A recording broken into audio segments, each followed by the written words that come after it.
All right, and we're live for the Friday night block party. I don't know how many people are who else going to show up tonight, but as you can see here, I've already got a co-pilot in the chair with Juan, some gadget guy. He decided to come hang out tonight. So all of you people who decide that you want to come hang out for the weekend get together and shenanigans and whatever else goes on in here, we certainly appreciate you taking the time to come and join us.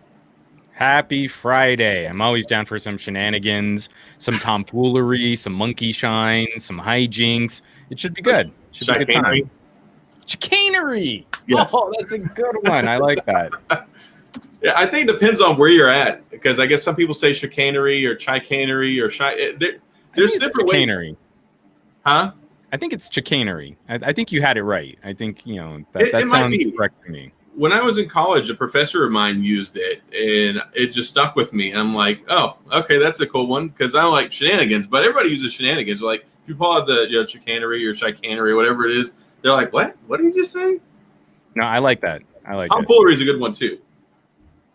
I'm gonna keep that one in the rotation because in my head it's always like a Chef Boyardee jingle for shenanigans or something like that. But chicanery, that's gonna be a good one to work into the synonyms list. I need to do that. Just get a thesaurus and go type in and see what other words come up. Maybe I'll do that while we're on the show tonight. I'm not clever. I'm just really good at searching through this through the thesaurus. I can't say thesaurus, but I'm really good at searching through one. Well, you can appreciate this because, you and I are old enough that we actually used to have to go look things up in a thesaurus. Well, and you'd have to use a card catalog to find where the thesaurus would live in a library, and then you could open the thesaurus and go looking for words inside of it. It was a magical time of dwarves and elves and fairies and magic.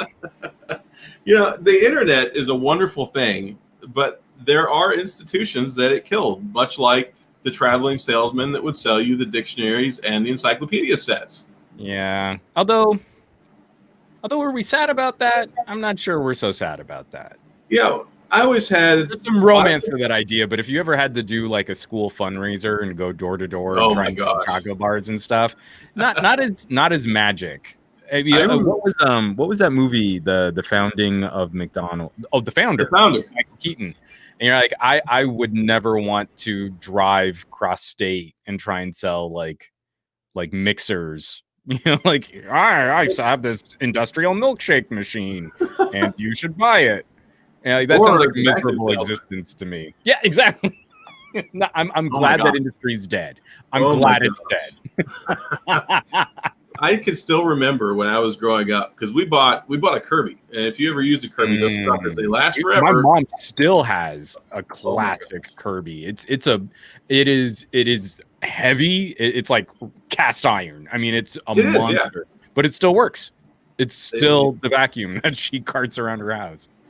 Yeah, and they were like $2,000-$3,000, and these people would come up and knock on your door on a Saturday or a Sunday, and they're like, "Hey, I'm here to sell the vacuum cleaner." And my dad's like, "No." My mom's like, "Oh, well, we've been using this vacuum cleaner for 20 years. Every year, without fail, the stinking Kirby salesman would come back, and then my mom would let him in, and then we would still not buy the Kirby, but he would do like the 3-hour-long demonstration. I mean, he'd spend more time at our house than my grandma once a year, so it's." Yeah, I have jokes about infidelity when it comes to traveling salesmen that I shouldn't tell because I don't know your family well enough to know how that would go over. So I'm just gonna. It's okay. Say, my mom would always spend hours with the vacuum cleaner guy. And it's all right. My dad was here. Grossly inappropriate. But there are, surprisingly, I don't know if a lot of people know this or not, but I have 8 siblings. There's 9 of us. Do any of them look like the traveling vacuum cleaner? No, none of them look like the Kirby guy, and none of them were like. Because that's where I was like, I might have just stepped into something sensitive. Yeah, no, I mean one of them is named Oren in the middle name, but it's kind of close to Oric. I mean, he stopped by one side of it. Okay. No, just kidding. There's no Orens, but yeah, I'm the second oldest. There's 9 of us, and my older brother's fixing to be 40, and my youngest brother's like 24, but. Yeah, there's a whole lot of us, and that Kirby got used quite a bit. I would imagine. No, there are only three kids in my house growing up, and so probably not as chaotic. Probably. Yeah, we had there was 9 of us, and now my wife and I, we have 6 combined. So wow, that's people are like, bunch. Yeah, people are like, you have so many kids. I'm like, well, I downsized. I don't. I have 1 daughter, and that's enough for me right now. I'm good. She's an amazing, rambunctious little 4-year-old, and she keeps me and my wife on my tone. It's on our toes. It's incredible as one little 4-year-old can run such an impressive zone defense against 2 fully grown adults. So my oldest is 14, and now the conversation is always new Jordans he wants, because he's trying to talk me into getting into the reselling business for Jordans. Like, he wants to do the research on it. He wants me to buy these shoes and then turn around and sell them on the shoe resale market because they drop like every week. I'm like, I mean, again, when he wants to start fronting the investment for something like that, I know that game is fast. It's exciting. It's, you can make some crazy cash in it. It just looks exhausting to me.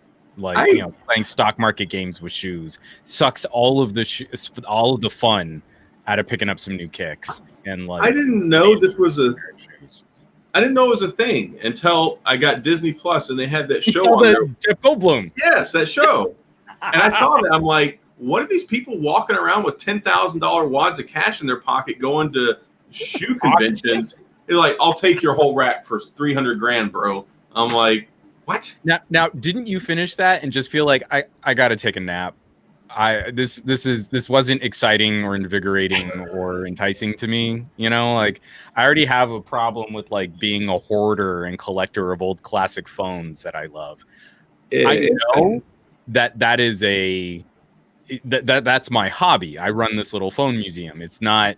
I have no illusions that this is going to be financial benefit. Like, oh no, things are worth anything. It's just like my feelers. I have some basketball cards from like 1988, 1989, 1990. Yeah. I have like a 2,000 card basketball card collection in there. And it's like, I've got Michael Jordan's, I've got Hakeem Olajuwon's rookie card. I mean, I got some significant cards in there, and they've still been in the case for like 30 years now. They've been in there for forever. But no, I'm not like, let me go see what I can make money off this stuff. I mean, I could probably be sitting on a decent amount of change in there, but it's my cards. They're not going anywhere.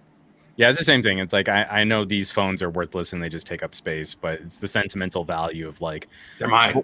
What if someday I want to boot up an LG G2 just because I want to? And so hey, so there you go. Maybe 30 years from now. Well, no, we're pretty confident none of those things will work in like another 5 years, but probably. We got to be able to just hold it and go, wow, that's neat.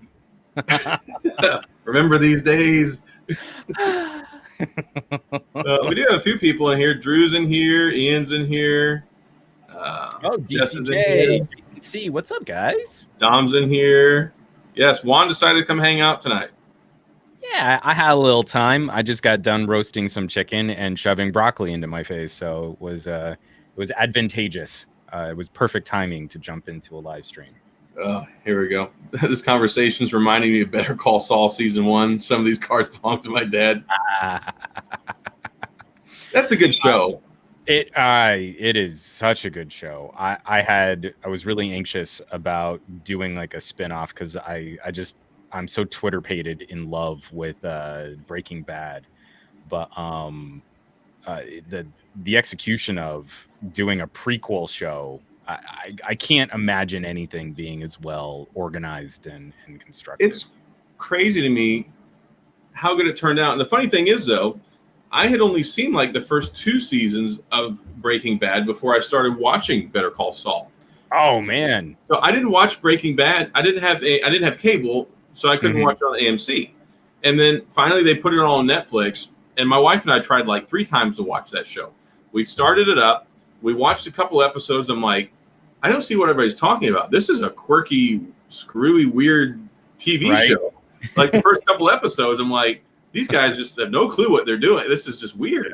Yeah. And like, he's sitting there in his underwear with this thinking, with his mustache and that busted up RV and Jesse. I'm like, what is going on here? How are people so excited about this show? And then we didn't watch it for like a year or 2. And then I was like, you know what? I've heard so many good things. Let's go back and try it again. So we powered through season 1 and then season 2 in like a weekend, like just episode. We just consumed all of them. And then we didn't watch it again for like a year or two. And then we went back and watched. So it took us like 4 years to finally watch all of it. And then we watched like season 4 through the end in like 1 month and just been through the rest. I had the opposite. I mean, I came to Breaking Bad really late. I fought it because I was so frustrated with other hype shows like Lost. My friends are like, oh my God, I really have to watch this show. And so Breaking Bad comes around and the same friends are like, oh my God, it's so amazeballs. And you're like, no, I'm not falling for this again. I'm not going to do it. And my mom actually kind of kicked my ass over it. And she was like, it's the last season. You need to watch the show. I'm telling you, it's really good. And so I put it on. I was like, I'm fine. You know what I'm going to do? I'm going to walk on the treadmill. I need something to watch while I'm walking on the treadmill. And I put on the first episode and made it through 5 in one straight stretch. Wow. Completely losing sight of the fact that I'm still on this treadmill and I couldn't walk the next day. I got so into just that first season and ended up finishing like all 3 seasons leading up to the last season in a matter of days. And it was super intense. And so for Better Call Saul to come around, I'm just so impressed. You know, it really speaks to a director, producer, writing team that have an end goal in mind. Because I think that's one of the things that is so messed up with a lot of current TV is you don't have the plan. I feel like you're wasting my time. You're coming up with these mysteries. You're coming up with these, titillating moments, but you didn't have a plan. So why should I get invested in your show? Exactly. And don't get that sense with Better Call Saul. You really feel like this is building to something and something good.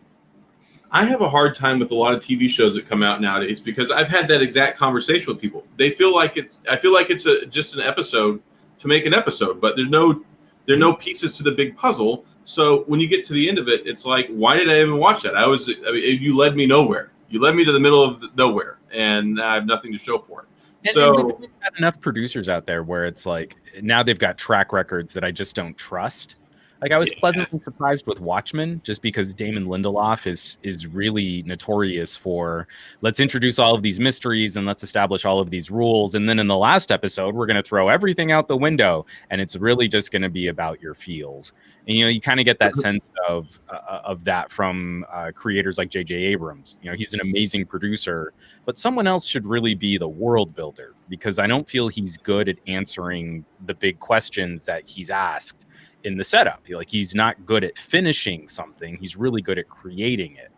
And just when you see Bob Odenkirk revisiting this character and the entire cast from Breaking Bad coming back, it's just so well done. I really enjoy both of them now. In retrospect, going back and saying, I really got to the point where I was invested in Breaking Bad. I got to the point where I'm like, man, I don't want this to end. And then it ended. I'm like, there was like this piece missing where it's like, I've watched it now and maybe I can watch it again. And it's funny because with Better Call Saul, I don't know if we've discussed this before, but me being an attorney, I do appreciate his character and I appreciate all the stuff that goes on. And when I went to go take the bar exam, I actually had to stop. It was right before season 2 started and I couldn't watch it, or right as it was starting. I had watched season 1 and I follow the actress that plays Kim Wexler on Twitter. Mm-hmm. And before I went to go take the first day of the bar that morning, I tagged her. I'm like, hey, going to take the bar exam today. Wish me luck. And she actually wished me luck on Twitter. Right on. For the bar exam. And, I passed. So it's all credit to Kim Wexler. Right on. I mean, see, something like that's just so fun too, to have a cast, an actress that's, they know what they're there for and they know the story that they're telling. I had a really wonderful phone call with Bob Odenkirk about 10 years ago while I was still doing commercial casting, and a buddy of mine and we were producing this old movie review show that you can't really watch anywhere anymore. And I got on the phone with him and he was just like, oh, yes, you want to talk about like this old movie that I directed? And we're like, yes, I'll talk about anything you want to talk about, Bob Odenkirk. And again, it was just like so gracious, smart, witty, funny. He was there in that phone call. He was kind of manic and crazy, just like you would expect him to be. And then you go and see, the success he's had moving out of the writer's room and out from behind the camera to step in front of the camera on any number of amazing properties. And you just you get all warm and fuzzy. That's absolutely deserved success because he is so genuinely incredible at what he does and so gracious to be a part of any conversation surrounding his art. It was funny to me the way that they used him in Better Call Saul. Sorry, not Better Call Saul, but in Breaking Bad, because I had only seen parts of Breaking Bad. So I was like, how did this guy get his own show? Why is this such a big deal? And then I went and watched it. Amazing. Yeah, so I went and I watched the Better Call Saul. I'm like, all right, I like this. I like the way that this is headed. And it's funny because you see the end piece and how he starts off and then that progression to get there. And it's like, it's such good storytelling. It's really solid. I could do an entire multi-hour podcast breaking down episodes and other projects that he's worked on, but no, it just genuinely this has been kind of the right time to revisit a lot of content too. My wife and I working in Hollywood, we're kind of in the middle of trying to figure out how new production is going to get going again. For the video game industry, for the animation industry, for on-camera content, commercials. There's no correct answer yet. And so between producers and the unions and the guilds, we're starting to try and take steps to make new stuff. Man, it's been so much fun to go back and I got to revisit this old movie. I've got to rewatch all of the Ip Man films because I just need some good Hong Kong action cinema. I've never seen any of those. I've never seen any of the Ip Man, IP Man, Internet Protocol Man movies. I know. So they I'm sorry, I was about to go on an entirely way too long diatribe. The first Ip Man film is absolutely incredible as being templates of Hong Kong cinema. So the beginning of the film focuses on pre-World War II invasion Hong Kong, or China, actually, it's mainland China. And it's very stagey and presentational and lots of big gesture acting. And it's very much sort of a callback to the oldest styles of Hong Kong cinema. And then, Japan invades and the Foshan is decimated. And after this, it's a more commentary on the sort of relations between the Chinese and the Japanese. None of it's accurate. This is a continuation where there was this sort of magical, mythical figure in a lot of Chinese storytelling, Wang Fei Hong. And now we've sort of turned Ip Man as the teacher of Bruce Lee into a mythical action figure in his own right. So by the time you get to Ip Man 4, it's a completely fantasy experience. It's like Ip Man flies to California and kicks butt in California. Ip Man never traveled to California. This entire movie is completely fictional and has taken a real life historical figure who was responsible for some of the backbone behind Bruce Lee's Jeet Kune Do and has turned him into a complete fantasy.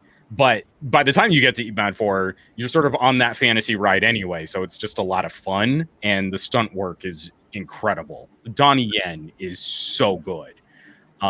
It's just silly. I mean, you watch stuff like that because it's fun, not because you're going to get a documentary about where Jeet Kune Do came from. I'm going to have to watch that. It's funny. I just started watching with my kids last night. My kids are really big into anime because it's making a resurgence with teenagers now. And it's funny because they're watching Naruto, if you're familiar with Naruto. I was watching Naruto every week when I would have to get it off the torrents back in 2003, 2004. And every week they would sub it after it went live, and then they would put it out on the torrent and I would get it. And I watched like the first 200 episodes of it, and my kids are like, "Oh yeah, I watched this Naruto show." I'm like, "I watched that show 16 years ago, bro." Let's do this, bro. Yeah, and my kids, I call them bro all the time. You even Naruto, bro? So I'm buddies with Yuri Lowenthal, who does some of the English dub voices. Oh, Naruto. cool. So again, I mean, like, you're speaking my language right there. I'm getting real excited for when my daughter gets a little older and I can start. She's just a little too young for things like Avatar, The Last Airbender, or Naruto, or I mean, like, I want to see if she'll dig on Dragon Ball Z. Like, that's where I was leading this conversation.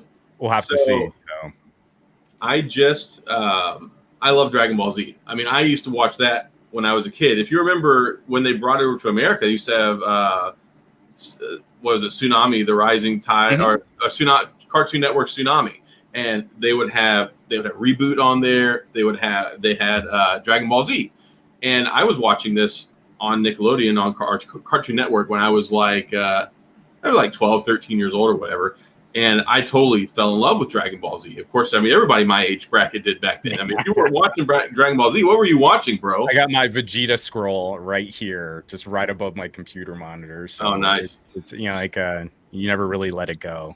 So my 11-year-old is absolutely enamored with all I've got him a ramen. He's got a Maro-chan ramen shirt. He loves ramen. He loves everything Japan. I mean, I went to Japan in 2004. I went there for a week and went to Tokyo. I love it over there. But last night I was like, son, why don't you come check out this Dragon Ball Z show with me?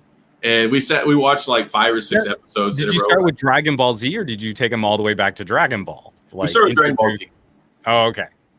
So better for the action, but I'm wondering, like, I think when my daughter gets a little older, she might actually like how cute Dragon Ball is, and that might Dragon Ball is cute to get her into DBZ. I wanted to watch Dragon Ball Z, and I turned it on and got like 3 minutes into it, and it occurred to me, I said, here, let me grab my son. And so then we're sitting there on the couch till like 12:30 last night, watching like 5 or 6 episodes later. So we're gonna watch some more tonight. But I love Dragon Ball Z. My other favorite one that I like is Gundam Wing. I love Gundam Wing. Oh yeah, Gundam's good times. I didn't get as deep into Gundam, but it's been interesting watching sort of like the tastes change. Especially Western studios getting a little bit more savvy. Like I mentioned, Avatar: The Last Airbender, or Castlevania on Netflix. Surprisingly good as sort of a crossover animation style between Western animation and Eastern animation. It's really encouraging to see. I got my start with some of like the more gothic stuff. Like I probably won't try and show my daughter Vampire Hunter D. Oh, like, that's so good, man. The very first time I ever saw that, like I was probably way too young. It's a cartoon. It's going to be fine, Oh my gosh. What is going on? So, there's plenty for us to help, like, onboard her correctly into the world of anime before we get too weird. The very first video I ever downloaded back in the day when they finally came out with the download apps so that you wouldn't lose your download if you, downloaded like 10 megs and got disconnected, which was a lifesaver, by the way, because it was 80 megs, and it was right after we got our second phone line, so we could have a dedicated line for the internet, because we had one computer for 11 of us, and somebody would pick up the phone in the kitchen all the time, as people did in the 90s. Again, I'll never be able to properly explain to my daughter just how disconnected everything used to be. You're like in the middle of a Doom game with your buddy playing over a DOS modem, and all of a sudden you hear your mom like 3 in the afternoon. Hello. I'm like, no. But Ninja Scrolls was the very first video. Scroll. I mean, he throws the rice ball up. Oh, I hadn't thought about that in so long. I downloaded that movie over the course of 2.5 days, because that's what it took for the 80 megs for this compressed file to watch it on Real Player. And you could probably barely make out. It's like so pixelated. It was like 280p. It was so bad, but I was like, this is amazing. I mean, in 1990, 6 or 7, I mean, whatever, that was amazing. Yeah, I mean, it really was. I mean, jaw-droppingly incredible when we could start sharing like less than quarter VGA resolution video. And at the time, like I was rocking like an old PDA, so I would even compress it further so it could fit on like a 32 megabyte SD card that I would put into like my compact iPack. Yes, I would say 320 by 240. Oh, so I joined. You're just living at the speed of light. You know, I have always been on the future. I've always been on the cutting edge of technology. If it was there, I had to have it. And so I joined the military in 2001. And I went off to basic training. I went off to tech school. I was making my $500, $600 a paycheck money. I mean, at 17, I was like, man, I'm rich. Because I had been mowing yards. That's what I did. I mean, I mowed yards, and that's how I paid for my college and my gas money to get back and forth to school. Joined the military. I'm like, yeah, $600. Shoot, yeah, I'm rich. So I got back from all my training, and they put me to work, and I was working like night shift at the time. And you would sit there for 12 hours because I was MP, and I would sit there for 12 hours, making sure nobody stormed the fences to come destroy the airbase. And that can be another story entirely. But after a day or two of that, I'm like, I need something. So I went and used like my entire check because, of course, I still lived at home with my parents. And I went and I bought the compact iPad. And which one? The 3630? I don't remember the model number. I just know it was in 2001. Okay. End of 2001. And that was. I got on with the 3630. That might have been a little later. That might have been Pocket PC 2002. And this one had actually no, it was 2002 because I went to tech school in 2002. So yeah, it was early 2002. Okay, so it might have been. I mean, we might have been kind of dancing around the same models there, but. And I had bought 1942 that I got at Best Buy that you could install on there. Did you ever get hip to, because there was a great cab file you could grab for Age of Empires? I never Age of Empires really well on those old iPads. Like it ran really well. I used it primarily. I had 1942. I had an emulator that I got on there, and then I also had a bunch of MP3s that I downloaded, which of course I got at like the 92 kilobits rate, so I could get more songs on there. You know, less than CD quality. Some of them were 60 kilobits per second, but I had music while I was out there. Of course, the battery, when you're using it like this, would last like 2 hours. Well, and I loved it because it was also RAM persistent. So if you let the battery die, your entire PDA would wipe out. Gone. All that information was gone. And I had a little pouch that went in. I love that thing. I don't even remember what happened to it, but I was in love with that thing. Did you ever get into Jawbreaker? That little bubble pop game that used to be on Windows. So my wife and I used to like ruthlessly compete for high scores on Jawbreaker. I mean, it was like, it's Jawbreaker and Tetris have actually become the most visceral shit talking games that we play against each other right now. But even today, like I'll walk by her. We haven't played this game in years. It doesn't really exist on Android in as good a way as it existed on Windows Mobile back in the day. But I'd walk by her and go, whoop. And that's like you just cleared all of one color. You would make this little whistle. Whoop. Oh man, I used to. And she'll like glare at me like she's ready for another game, but we can't really play it. So I love Tetris. It's one of my most favorite games, and I've had it on like everything. I remember I had it on the original Game Boy. I beat it. I got it on the Nintendo DS.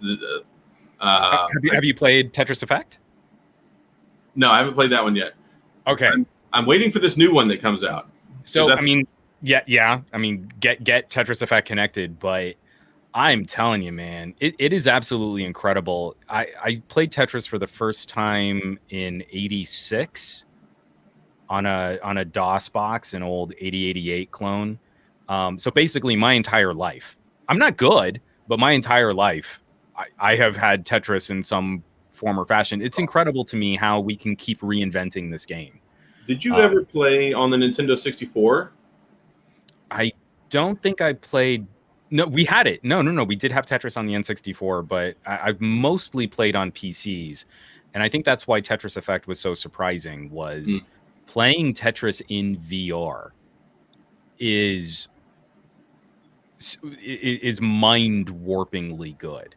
Because like you're really into Tetris and you get your flow, right? Oh yeah, you get that flow state, and you're just like you're moving, you're playing, you're dropping. Eventually, you lose, and you just fire up another game. When you remove any context of real life from your surroundings, Tetris in VR is crazy. I mean, like hours just vanish. And it's not like there's anything funky going on, like you're looking down a well or you're flying around the block. There's nothing fancy. It is total blackout Tetris board right in front of you, and the pieces just keep falling. And then, of course, as the music starts kicking on, and like an animated whale will sort of fly off into your peripheral vision. I need to take a look at that one. I love the music on the original one. Remember, there's A, B, and C. It's like sometimes you hop on. I'm like, sometimes I'm feeling A, but I can't. So you're talking classic Tetris. I can't even prepare you. The soundtrack for Tetris Effect is nothing but lo-fi beats to chill with. It is all about getting you into flow state as aggressively as possible. It's about chilling you out as aggressively and as fast as they possibly can. So for PC, I think you can grab it for like $15 on the Epic Game Store. And even though this new version is going to be coming out and it's going to be multiplayer, if you just want to jam with some blocks, it is still like one of my highest recommends. It's $15. I mean, it's so worth I'm going to take a look at that. Just like flow back into old school Tetris with pretty animation. I love all things Tetris. And this was part of like my teenage years. Mm-hmm. My buddy and his brother, we would play competitive like all the time. It's like I've had Tetris games that have lasted 3 hours before, where it's like you're sitting there and like literally Tetris for 3 hours, and it's so good. And back on the Nintendo 64, you could play in marathon mode, and the more lines you would clear, you would build those wonders. And it took like 15 years. My buddy finally he tagged me in it like a year or two ago because he finally beat it and built the final wonder, the Taj Mahal, I think is what it was. Nice. Whatever it was. I can't remember what the last one was, but he had tagged all of us. And because I had my own name, you could see I contributed like 400,000 lines to it or whatever. But I'd go over there on the weekend and stay on the weekend, and we would play Tetris. In between, we would go back and forth between Tetris and Smash Brothers like all day long. Again, I'm terrible at Smash Brothers too, but it's so damn fun. I think for Tetris, and on the NES Tetris, I only ever got up to level 7. I was never clearing like level 8 or level 9. Well, you wouldn't like the final level because like once you get to the final level, like the last 10 lines are invisible. Like you see them up top, and then when they fall down, you can't see them. You have to position them before you drop them. No, I don't need that as a gimmick. That's too stressful. I'll go for speed. Just make the blocks fall as fast as obnoxiously fast as possible, and I'll do that instead.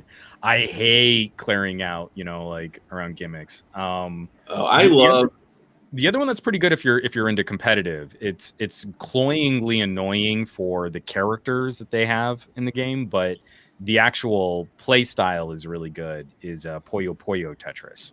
Oh yeah, I've seen that one. You can either play Puyo Puyo or Tetris or both. Like you can actually split games between two people if one person's better at Puyo Puyo. That's surprisingly effective. That works really well. Tetris was always more competitive for me, but when it came to other in-kind games, I loved Wario's Woods on the Nintendo. Did you ever play that one? Not much. I mean, for me, it was if I strayed from Tetris, it was probably Dr. Mario. Yeah, that was fun. I love Dr. Mario. I love that pill game, man. Just that matching up. I got a Game Boy specifically for Tetris and Dr. Mario, and then got a bunch of other games too. But that's what got me started. Oh man, I remember I used to carry on my book. I had like this big carrying case. It was like a big book bag for my Game Boy because I had like 25 games for it. And it's like, I need my screen magnifier and my light and my battery pack and these speakers that don't do anything, but they flip out to the sides. And I had this like Ewok gremlin of a Game Boy by the time it was all done. Oh yeah, because you got first of all, you got the magnifying lens that has the bracket, and then it flips up. So then you got this big apparatus, and you got the speakers, and you got the extra oversized controller with the big buttons on it, and the battery. Your AA batteries are gonna last like 20 minutes. People, kids these days, a lot of people these days, they don't understand the AA battery life. I know. Like, I remember, and we didn't have rechargeable. I don't know why my parents would not buy me rechargeable batteries or a recharger. Of course, the NiCads were not that good back then. Right? They were not good. But it would have been better than nothing. I mean, eventually I got an adapter, which was great. But I remember, like, I got my first Game Boy when I was like 7 or 8 years old. And then I ended up getting another one because I was playing with mine outside with some other kids, and somebody actually stole mine when I was like 9 years old. There's a special circle of hell. Stole my Game Boy. So I had to save up and buy another one, and I got the special edition that came with Link's Awakening, which is my favorite Zelda game of all time. Nice. And I remember it was like you'd play for 2 hours, and it's like you were scouring everywhere. I'm surprised my parents didn't murder me or one of my brothers, because it's like if there was a remote control in the house, it had a mismatched battery or no batteries. Like you were cannibalizing batteries from anything in the house to keep to get that red dot to go away. And it's like, all right, the red dot would show on, and then you would turn the volume off, and it would go back away, because then you're like, all right, it's not using the extra juice. It was like on Apollo 13, and you see him down there flipping all the switches, trying to figure out the magical configuration to get the maximum battery life out of the LEM module. So good. I felt so bad. Like, my brother had a Game Gear, and again, that it's the was same so thing. It was bad. like 6 AA batteries, and you could burn through them in a couple hours. But he did save up, and he got the AC adapter. Oh, and yeah. He was about to beat the game Jurassic Park for the very first time, and there's no saves. It's like you gotta sit and finish the whole game, and like the batteries are dying, and he's like, "Oh, I've got my AC adapter. I'm gonna plug it in." It couldn't power transfer. As soon as the AC adapter plugged in, it reset the whole unit and put them all the way back to the beginning again. And it's just surprised. So messed up. Like what we used to play on. Like, I'm amazed that those things didn't just like explode on the regular. That power management was so garbage. I'm surprised he didn't require therapy after that, because back then these games would troll. This is before people used the word troll. These games would troll your very existence, like Sonic the Hedgehog 2, the original Batman on the Nintendo, Aladdin on the. There are these games where the original Batman on NES is such a good platformer, but it definitely messes. I mean, it's trying to be Batman meets Ninja Gaiden, and it's definitely messing with you. But the it's Joker at the end is one of the hardest bosses ever. I remember when they came out with the Game Informer or whichever magazine it was. It's like the top 10 hardest bosses of all time. Like Joker on NES Batman definitely is on that list. And you're like, screw you. It took me 10 years to get over this. I love it. And again, it's like, you have like a conversation with a significant other 30 years later, like, who hurt you? And you're just like, Joker, up in it and down. The hardest ones were, I never understood this when I was like 8, 9, 10 years old. People would call them one-hit wonders. And I'm like, why do they call it a one-hit wonder? Because they only made one. It didn't have a sequel. No, it was because if you get hit one time, you're dead. And you only get like 3 lives. And the hardest one I ever played, I never beat it. And I got so far into this game. But it doesn't matter. Because when you're playing it, if you have an off game, if there's an accident, you can't just rely on skill.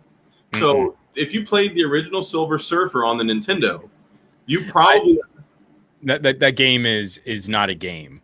That game is just a kick in the gonads over a very long period of time. It's not fun. No, it's a grueling game, and it's like you can lose all 3 of your lives in a matter of 5 minutes, but. Playing that game, like some of these old games are like Contra. Playing Contra without the cheat code. But Contra, once you start getting a feel for it, it feels like it's a hard game. Silver Surfer, in that isometric view with the ridiculous hit detection, where like projectiles will like not touch you, but it'll sort of graze by your board, and also you're in continual motion. Space. Yeah, and you take up so much space on the screen that it's impossible for you to dodge. That was just developers hating on kids. Like that wasn't a real game. Contra is actually quite fair, by comparison. Yeah, by comparison, yeah. Silver Surfer is one of the most unforgiving, and I rent it. I have OCD, and I have a completionist problem. I can't let these games beat me. So right. I would play them, and it's like every week I would go back and rent that stupid Silver Surfer game, and save up my money and go back and again and again and again. I would sit there for like 8 hours a day just playing the stupid Silver Surfer game. I would beat almost everything that I would get. Silver Surfer was a quick pass for me. Like as soon as I made it through Saturday of my weekend rental with Silver Surfer and went, no, F this. I'm gonna do anything else. I'm gonna replay Blaster Master because that game. I love Blaster Master. Yeah, like Silver Surfer properly put me off. Like, you know, these like one hit kill shoot 'em up style games. It's just. Like it took like Super R-Type to revive my love of like shoot 'em ups, and now I love, you know, like I'll even on my phones, I almost always have some kind of bullet hell or bullet storm game that I can just mindlessly jump into. You know, like something like Skyforce is always good times. You probably played this in the late 90s. Did you ever play Tyrion? Tyrion? No, I didn't, but I know what you're talking about. That game was great because it was like great Gradius, the overhead space shoot 'em games where you complete the levels, but you could upgrade your ship. You could get custom. My drug of choice was this. It's not the best game, but there's a flavor of that on the Super Nintendo called Thunder Spirits. And similar concept, and you upgrade your ship and you get shields. And my brother and I got to the point where we weren't just speed running it, we would also have like no hit, like you've got to beat the entire game without even losing a shield. And we could do that, and you're like, okay, well now you're also going to have to beat the game no without losing a shield, and you could control the sensitivity of the D-pad, like you had a thruster mode. And so you could turn down your ship's speed, or you could turn up your ship's speed, so you'd lightly like graze the D-pad and your ship would go like flinging off to the other side of the screen. And like we just ran that game like over and over and over and over and over again until and I can still beat it today. I can't hit it like I could back in the day, but the muscle memory is still there.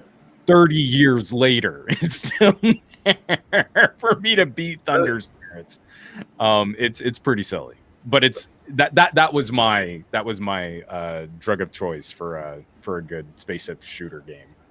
Let me go back and look through some of these comments. We went off on so many tangents, and they left a few people behind. See, old guys talking about old video games. It's bound to happen. Cam started off on DBZ, great show. Retethered, yeah, Pokemon. This might be. I don't know if you were into Pokemon or not. You might have been. That might have been a little after your time with that kind of stuff.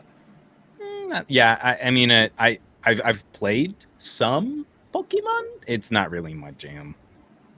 That one, I started off with the original ones because they came out in like 96 or 97, and I had my Game Boy, and I remember I saved up my money to go buy it, and I bought it used from Funko Land, and I bought the blue one, and then I started off and I beat that one. Nice. And I remember because I started going to community college. I was homeschooled. I never went to public school. I graduated 3 years early, and I was like 15, 16 when I was at college the first 3 semesters. And I would be up there for long periods of time, and I would just go sit in the rec building, and I had my Game Boy, and I would just play Pokemon all the time, and a giant nerd kid. But I love the Pokemon games. I still play them when they come out now. But as far as like the cartoons and all that stuff, no, my kids like that stuff. Don't watch the Dragon Ball movie. Solid advice. It's don't watch. I mean, most of the movies that we get out of properties like that are usually a hard pass. Yeah, they're not so great. I'm really trying to think. Like, what is a good? Have we ever gotten a good movie out of one of those old shows? Out of Dragon Ball Z, be a Power Rangers movie was pretty close to the tone of the original shows. I love the Power Rangers movie, but I was like 10 when it came out. So, but I mean, like, I'm not saying it's high cinema. I'm not saying it's an amazing movie going experience. I'm just saying it feels like the TV show. So if you liked the TV show, then the Power Rangers movie should fit. But outside of that, I can't think of much else that has ever made it to a movie that worked like that. Well, Street Fighter was a colossal success. I was gonna say, I mean, there's Street Fighter, there's Avatar: The Last Airbender, Mario Brothers. That one won the Academy Award, didn't it? That's pretty awful. Yeah, I can't believe they got they got John Leguizamo and they got I'm drawing a blank on his name right now. Bob Hoskins. Bob Hoskins. He passed away a few years ago, but I love Bob Hoskins. Damn. Again, Who Framed Roger Rabbit? The opening sequence for the G.I. Joe movie that never made it to theaters, but it was sort of cut up for TV, and you can watch it now. The animation on that, the whole movie is kind of pants on head dumb, but the opening sequence for G.I. Joe is really good. And Ivan Kam, the Transformers film. The last acting appearance of Orson Welles as Unicron. Leonard Nimoy as Galvatron, Judd Nelson. Those were good. The Transformer movies, I like them. Optimus. I'll give it to the first. It's totally 80s in some of the worst ways, but the Transformers film, I'd say, was pretty much in keeping with the tone of the show. Like, it did a good job of. I think people generally like that one, and then of course you got the guy that played Optimus Prime's voice for all those years, even into the new movies. Oh, Peter Cullen. I have his voiceover demo right over there. Nice. So on a reel to reel. Actually, I'll go grab it. You vamp for just a second. Go for it. You can see what young Peter Cullen looked like. It's pretty hilarious. Oh, well, y'all are in for a treat. It's cool, for Juan and I, and I'm sure some of y'all as well in our similar age bracket, to relive some of the stuff. Because back in. I didn't really set out for us to talk about this stuff tonight. There's no agenda on the Friday Night Block Party. There's no agenda. Sometimes we talk food. Sometimes we talk. Tonight we're talking apparently retro games, and there you go. So Peter Cullen is the reason why I got into commercial voiceover, but this is his actual reel-to-reel voiceover demo, tape and everything. That's crazy. So yeah, that's impressive. He used to be repped by Don Schwartz and Associates. So if you ever needed to know that, it's a piece of trivia. But that's what young Peter Cullen looked like. He looks kind of like Brent Spiner. Yeah, a little bit. He's got the same eyes and smile. So the trivia on that is I was watching an episode of Knight Rider.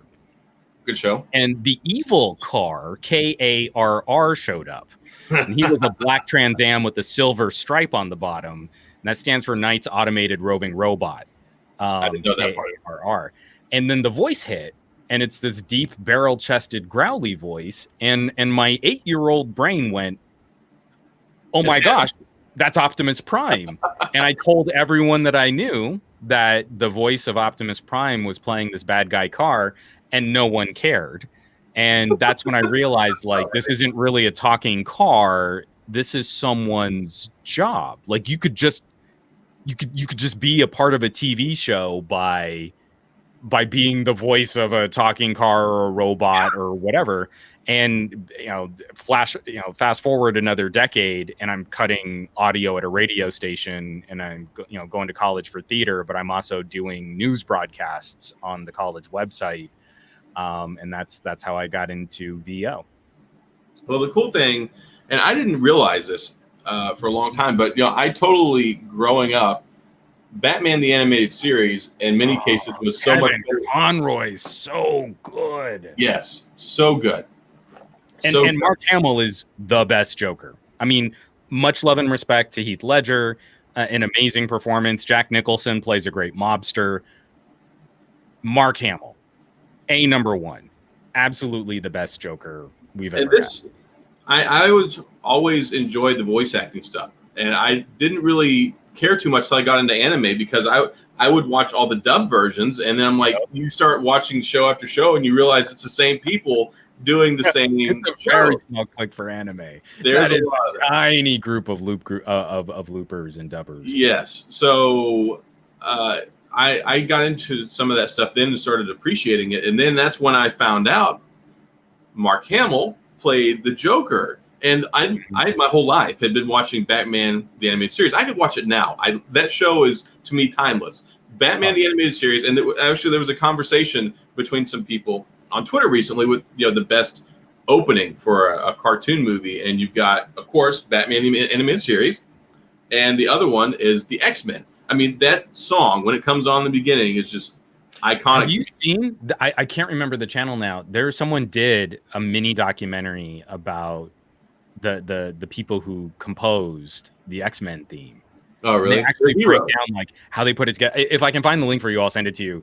Again, if you really want to nerd out hardcore 90s, just listening to these people tell the story of like, yeah, and we wanted this, and we wanted to put like words into this, and we were going to sing lyrics about Wolverine, and that wasn't going to work. And like, and listening to me, like, it's this crazy story, and they eventually get to this composed piece, and it's iconic. I mean, there was nothing more X-Men than the 1990s Fox television cartoon theme song. Oh, yeah.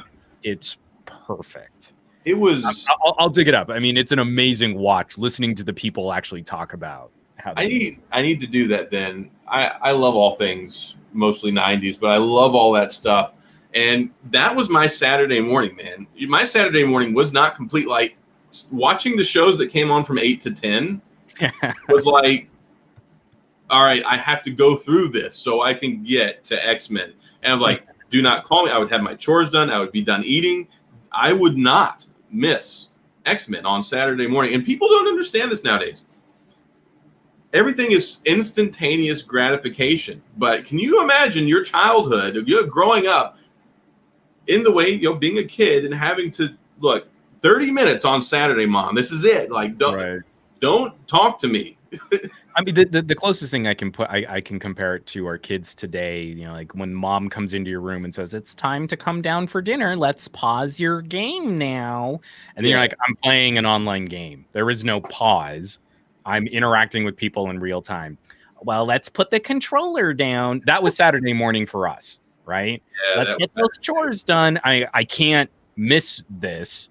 This is what we'll be talking about all week at school. I only get 30 minutes. I'll take out the trash when this is done. I need this now. Yeah.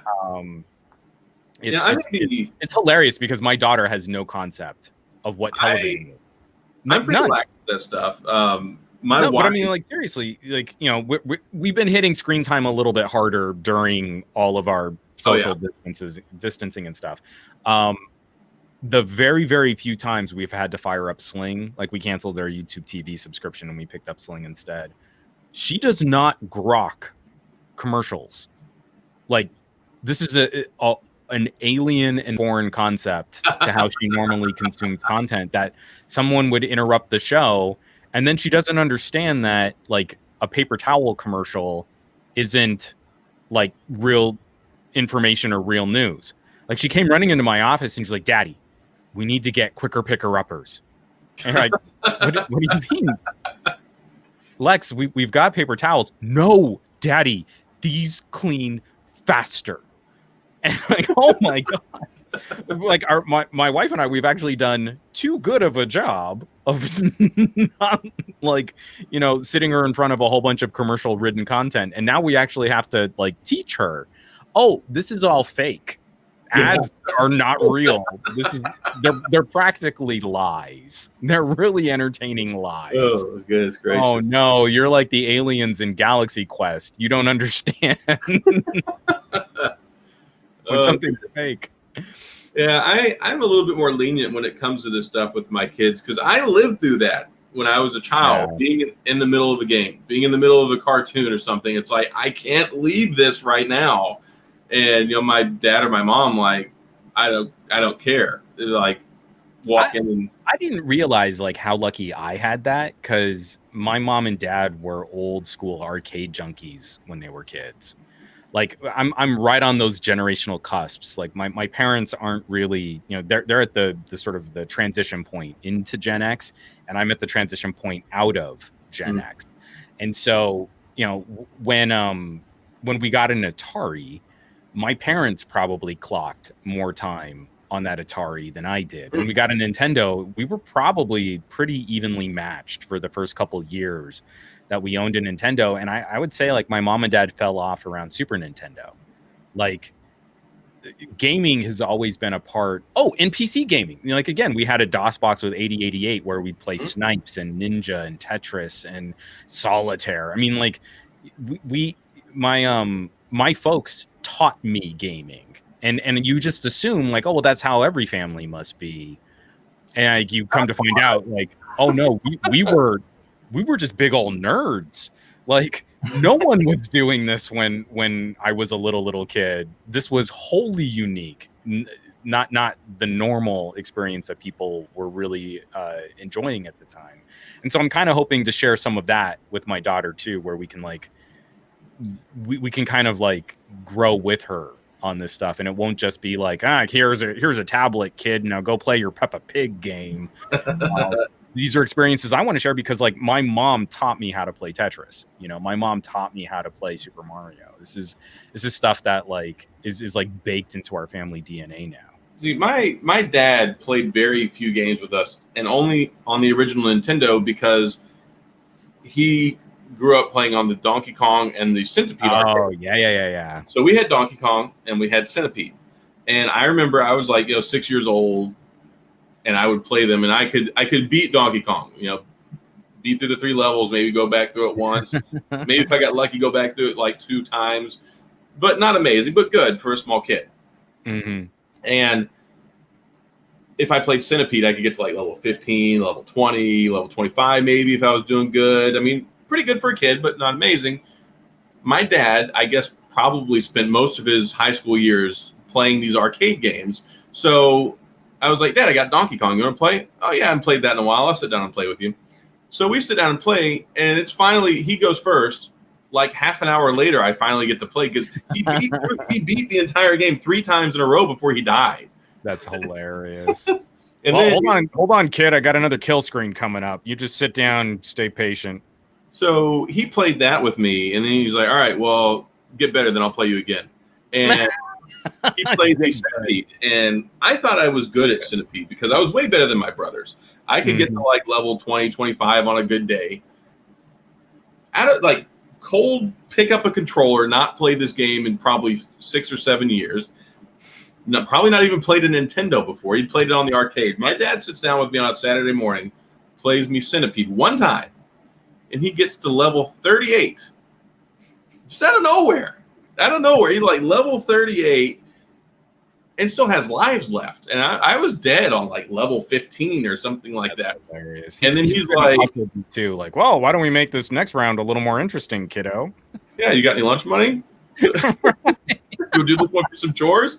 So, and I went back to him later, and he's like, I think he tells me you need to get better, and then I'll play you again. I'm like, again, that's so terrible. Get good, kid.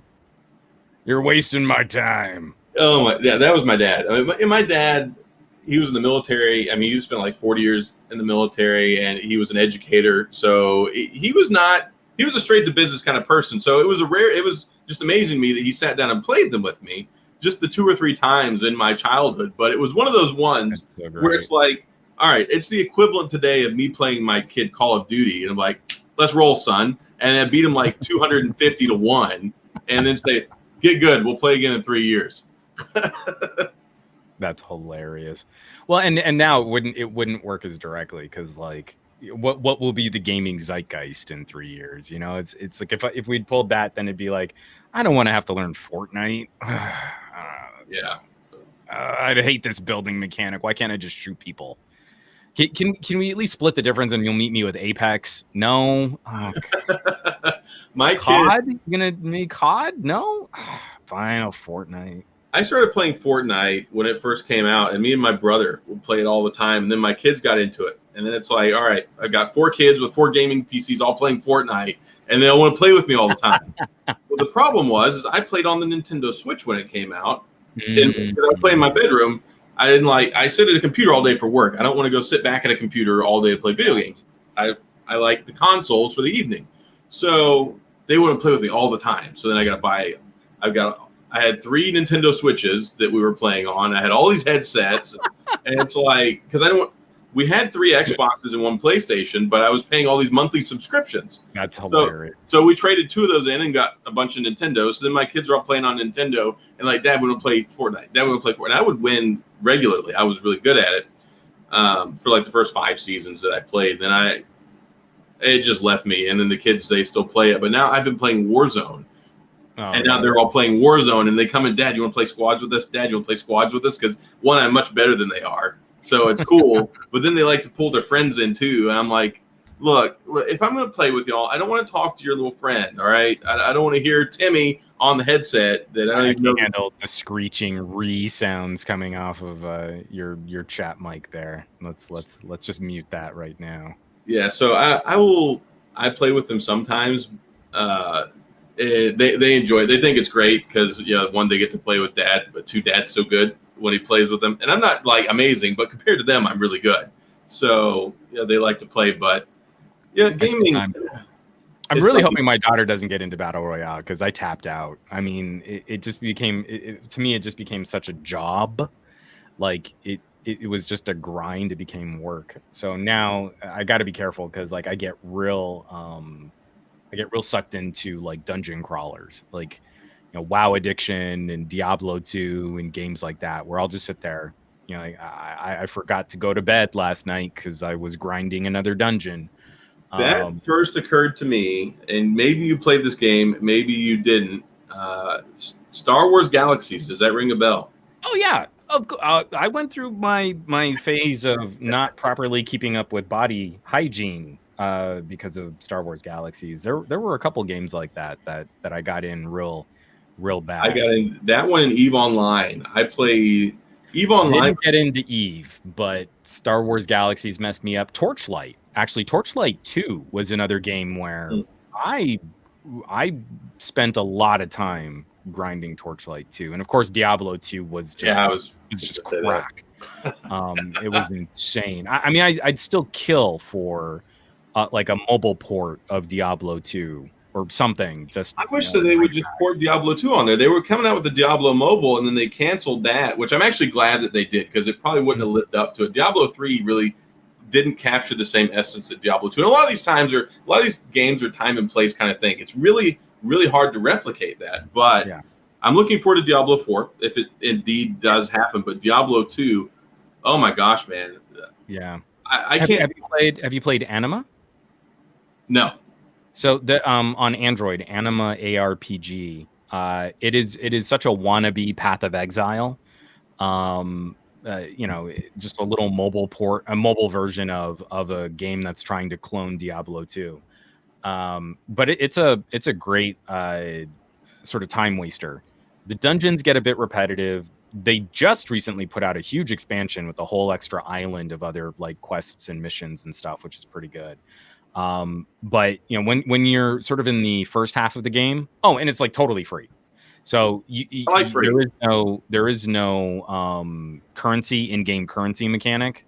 I mean, there's gold. You get gold and you get materials, but there's no like slot machine or gotcha. Like, just dump all of your gold into the slot machine, and maybe you need to buy more gold. The only thing that they do is very much like Path of Exile, where you can pay for a small quality of life improvement to your stash. Mm-hmm. So you get 1 page, of slots, and then if you pay them like $2, you get 3 pages of slots, so that you can store more gems and crystals and armor and stuff. I had to grab the right phone. I'm sure you probably run into this problem where you have so many phones sitting around. Like, no, that's the wrong one. No, that's the wrong one. I know. I mean, like, let me do my best impersonation of like Max Weinberg Max Weinberg. No, that's not. Who am I saying? Max Weinbach. Max Weinbach. Oy. Like, let me show you all my phones. Isn't it so charming that I have so many phones? It's so hilarious. I've got so many phones. One is like 2 phones because it's got a second. It's like 2 phones. It's like I've just got all these phones. Now, if you watch, I'll just throw one of these phones. It's so funny. I'm so charming. What is that game? I'm going to download it right now. Oh, Anima. ANIMA ARPG. Anima. There we go. Yeah, give it a run on just free. I think it's good enough to chip them a couple bucks to go and get your panels expanded. Yeah, I'm the same way though. It's like, oh, here, let me grab all my. Oh, there's another one over here. Well, what phone are you working on right now? What's your sort of next video plan? So right now, I'm actually like a day behind. I had to go ahead. I think I got like 4 phones in the last week. So I got the Velvet like 2 weeks ago, and then I turned around after that. I bought the BlackBerry DTech 60 because I never had one of those. Oh, nice! I wanted one of those so bad. I bought it to add to my collection, but I got it brand new in the box. Nice. Yeah. That was the Snapdragon 820. Yep. Nice. Basically a Galaxy S7 made by TCL with the BlackBerry logo on it. Right. It was the Alcatel Idol 4 frame. Yeah. With the Snapdragon 820 and then BlackBerry security software. Yep. Yeah. It's actually solid phone. Oh yeah. At the time, those Alcatels never got enough respect. No. From the Idol 3 through the Idol 5, those phones are phenomenal. If you had put a Samsung name on that phone, people would have loved it. It's just the fact that it was Alcatel or BlackBerry or whatever. It should have been the design language moving forward for HTC. It was very good. It's so good. So good. I just finally got that one, but yeah, same week. I get the BlackBerry Velvet. I get the LG Velvet. I get the BlackBerry DTech 60. Then I bought the Zte Axon 10 Pro. I got it on B&H for $339. I mean, Snapdragon 855, AMOLED display, 12 gigabytes of RAM. I'm like, this was criminal for me not to buy it. I mean, I love the Axon 7 so much. I was like, sold. It's like I'm wasting money by not buying it. I was. I mean, I wanted it so bad when it came out. It just, at the time it came out, was not in the cards for me whenever I got it. So I bought this one, and then like 2 days later, I get the shipping notification for the Pixel, and I'm like, I'm sitting here, I'm like, oh my gosh. So I was going to do my, and then I have the Z Flip 5G coming on Monday. That's too many phones. It is, yeah. It's just so much. And see, the thing is, I got the Z Flip, and I love the Z Flip. So I'm like, all right, this is my main driver. I use this nonstop. I don't want to use another phone. I fell in love with the Z Flip. I love the phone. So I'm like, all right, I got this one used. I got a good deal on it. I wanted to go ahead and buy the Z Flip 5G, even though it's likely to have worse battery life because it has a Snapdragon 865 and a 5G modem. But I love the gray color. I just wanted it. It's a me phone. A lot of times I don't always buy phones for me, but this is me, my phone. The other ones, it's like, all right, I got a review unit, one or two I wanted to pick up, and it's just so much going on right now. I'm slaving away in here like every day to get a video. And then I got the Galaxy Buds Live that showed up today, which... Oh, that's too bad. I like them. I have a problem. No, you don't. No, it's not so much from an audio perspective. Like I have dolphin ears. I have these little itty bitty ears. Yeah, no, there's definitely something to that. I mean, again, so I went back. I'm just wrapping up the LG Tones. I want to try those. And they've gone intraoral, so now my wife has issues with anything that's in the ear canal but isn't a custom mold. And so kind of like what you're saying, her ear canal is so ridiculously tiny that no sort of regular consumer solution is going to fit in there. My problem is the same that I've had with AirPods. Is I think an open ear earbud design is okay if the main use you're looking at is to occasionally take some phone calls and you don't want a cabled headset. Yeah. If you're going to live in earbuds and you really want to listen to music, open ear and active noise cancellation is not a thing. The Huawei Buds were terrible. The Galaxy Buds, I can't believe they're any much better.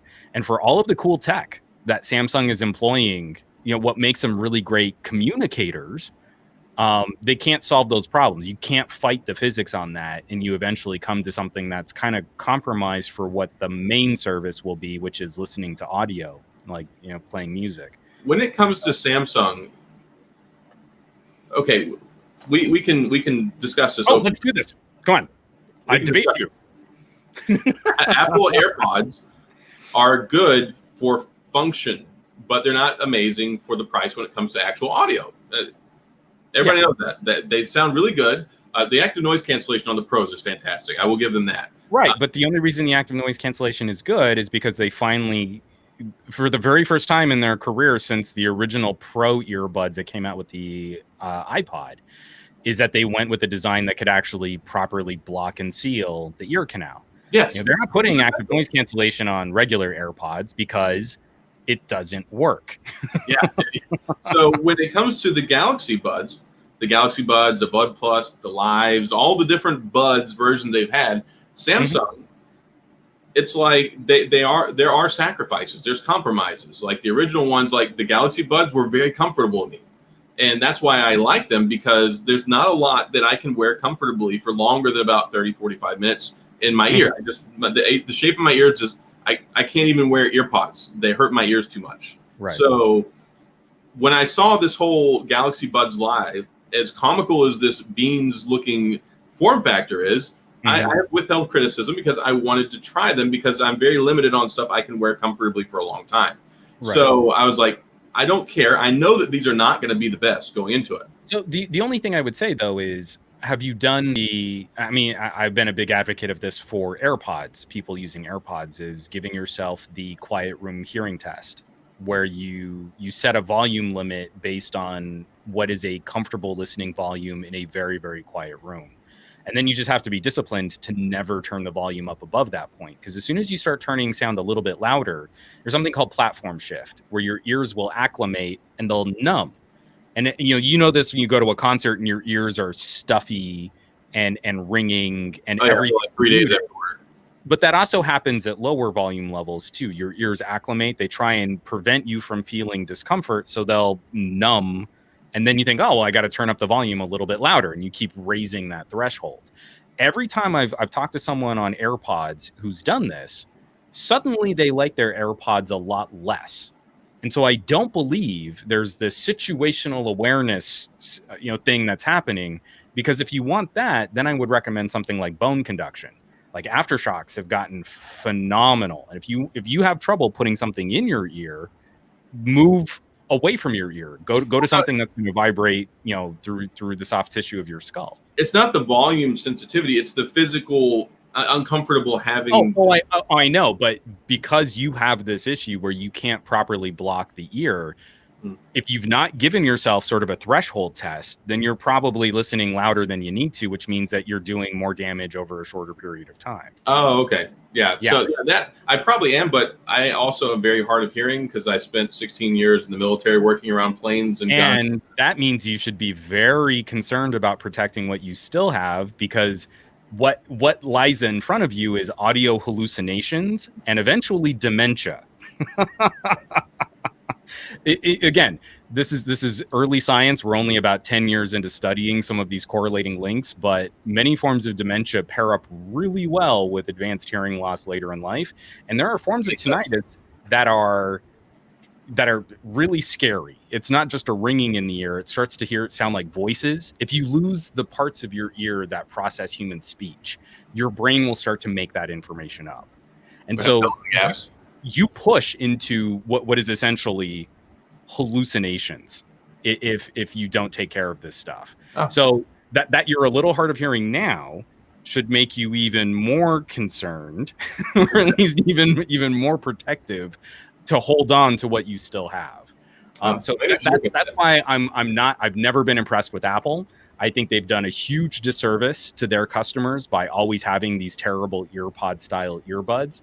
And it's why I'm a little frustrated with Samsung, that their solution here is an open ear design, because it's lazy. It's functionally the easiest way to just plop a driver right in front of someone's ear, but that is not the best solution for the broadest consumer base. I'd much rather prefer people go to any other Galaxy Buds, get all the techie bits, and if you can, get something that inserts into the ear to properly block noise around you. But otherwise, move away. Again, something like bone conduction might be a better solution and a more comfortable solution for what you need to do.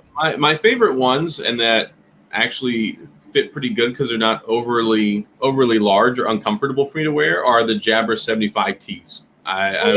Those are good. Yeah, those are my go-tos. Those are the ones that I normally use. These I wanted to test out, but yeah, it's back into the what I'm working on right now. I'm just going to interrupt you here because Zach Talks Tech is totally on my side that you should also check out some bone conduction. So I think he mentioned something about some before. I've never tried those. Because he's got excellent taste, and you should listen to him.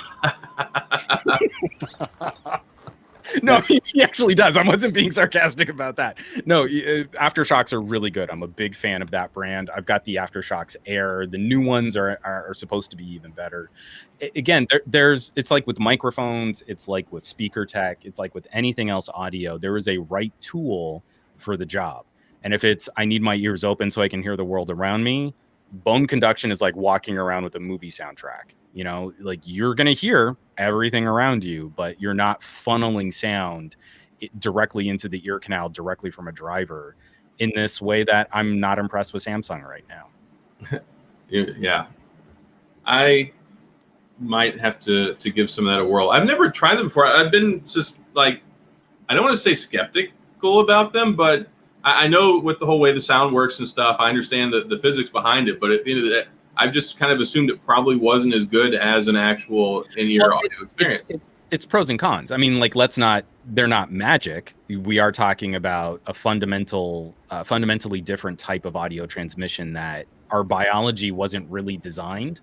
Not designed. Our biology hasn't evolved to really consume audio that way. We're kind of playing with signal transmission through soft tissue. You know, cavemen didn't experience sound that way except for like subharmonics and infrasound. But what you lose in fidelity, you gain in things like situational awareness. So if the argument is, I like my AirPods because I can still hear the world around me, I call BS. You're probably doing a ton of damage by listening louder than you need to because of all this noise. If you want to hear the world around you, bone conduction is wildly preferable, significantly preferable, and isn't going to be any more expensive than a pair of AirPods. Like we're talking similar price points. If the idea is I want higher fidelity, then you need to block noise. You can't have both. You can't have high fidelity, high quality sound and a ton of noise. That doesn't exist. So you need to have different audio solutions for different situations. There is no one size fits all audio magic unicorn product. It's why I'd recommend have a cheap pair of KZ earbuds for $20. You can get some amazing cabled earbuds, have some good sport earbuds, and have a nice pair of cans. You know, like break it up so that you've got the right tool for the right job when you need it. I just got a set of in-ear monitors that I'm reviewing right now from Periodic Sound. Yep. Oh, I've got the boxes down here on the floor. How good? They are really good. There's one or two things that I would change. Like I would like for them to actually label them L&R instead of the red tinted, driver cover. I'm embarrassed to say that took me longer than it should have to figure that out. I actually had to ask El Jefe. I was like, how do you tell which one's L&R? I was like, the very first time I was listening, I was like, I guess I'll just put them in, and I'm listening to Daft Punk, and I know, oh nope, that panning effect should have been the other way around. So they when I was wearing them for like an hour before I took them out and went, oh, one of them's red. So yeah, that I would like. It would have been nice if they came with some ear stabilizers. Which they did actually. I talked to them and they told me I bought some aftermarket ones that they said work with them. So I haven't tested those out, but they're actually the ear hooks that you can attach them to. Nice. So I'm going to include that in my review. But oh my gosh, having a set of in-ear monitors is so nice and refreshing compared to. Look, here's the thing. the expectation, I think, for so long was that wireless earbuds were at some point going to be as good as or better than wired. Because, of course, hey, we need to get rid of the headphone jack, blah, blah, blah, whatever. I don't buy into that garbage anyway. But here we are. And we've got these $200 and $300 earbuds, but you can still get a set of $40 in-ear monitors that blow them out of the water. And it's cool, but people don't largely know. If you're an actual audiophile or you take this stuff seriously and you know the differences, then it's so refreshing whenever, because we test. That's the cool thing now is the true wireless earbuds. So we're continually testing, and it's always in the back of my mind, well, this is not as good as a wired experience, but for a wireless experience, they're pretty good. Right. Or they do this or that. So I have just... It's real nice when you go back and you kind of verify that. You're like, oh, right. Sometimes you need like a palate cleanser when it comes to listening to all these true wireless earbuds. It's like, taste testing stuff. You listen to it, and when you live in this vacuum where I've tested 6 pairs of wireless earbuds in a short span of time and haven't listened to any wired earbuds, and then you go back, it's just like flipping a switch on how good audio could be again. I mean, to me, it's kind of like when I get to, and I go in bad cycles, like a bunch of phones and then a bunch of headphones and then a bunch of phones and then a bunch of headphones. And every time I kind of move back and forth between wireless and wired. And again, I mean, some of these are not necessarily cheap solutions for wired headsets, but it feels like I'm peeling saran wrap off of my music. It's like there's been this like scummy film of plastic in between me and my audio. So I just started dipping my toe into the world of planar magnetics, and I fired up some Odysseys, and like I really drove them on a good amp, and like the articulation and the clarity and the tone, just like it's so hard going back to like some whatever Bluetooth earbuds. They were like $30. You're like, no. I kind of got away from that, but yeah, had I listened to these Buds Live 2 months ago before I got these periodic ones, I don't want to say it would influence the way my review would turn out, but at the same point in time, having just spent the last week listening to these periodic sound with with the amp that goes along with it, with some decent DAC, coming out of a phone, and then listening to this, I got to say, as soon as they came on, it was not as exciting as I would have had liked to been. For the periodics? No, for the Samsungs. Oh, for the Samsungs. Yeah. So, I mean, it's interesting. To spoil part of my review for the periodic audios, the thing I don't want to oversell is that after a certain point, I don't know that you really pay for quality. So periodic audio, like I like to make this comparison with microphones. Once you start getting into like $300 to $400 large diaphragm condenser studio grade microphones, you don't get more quality after that point. You're reducing distortion, clarity, articulation.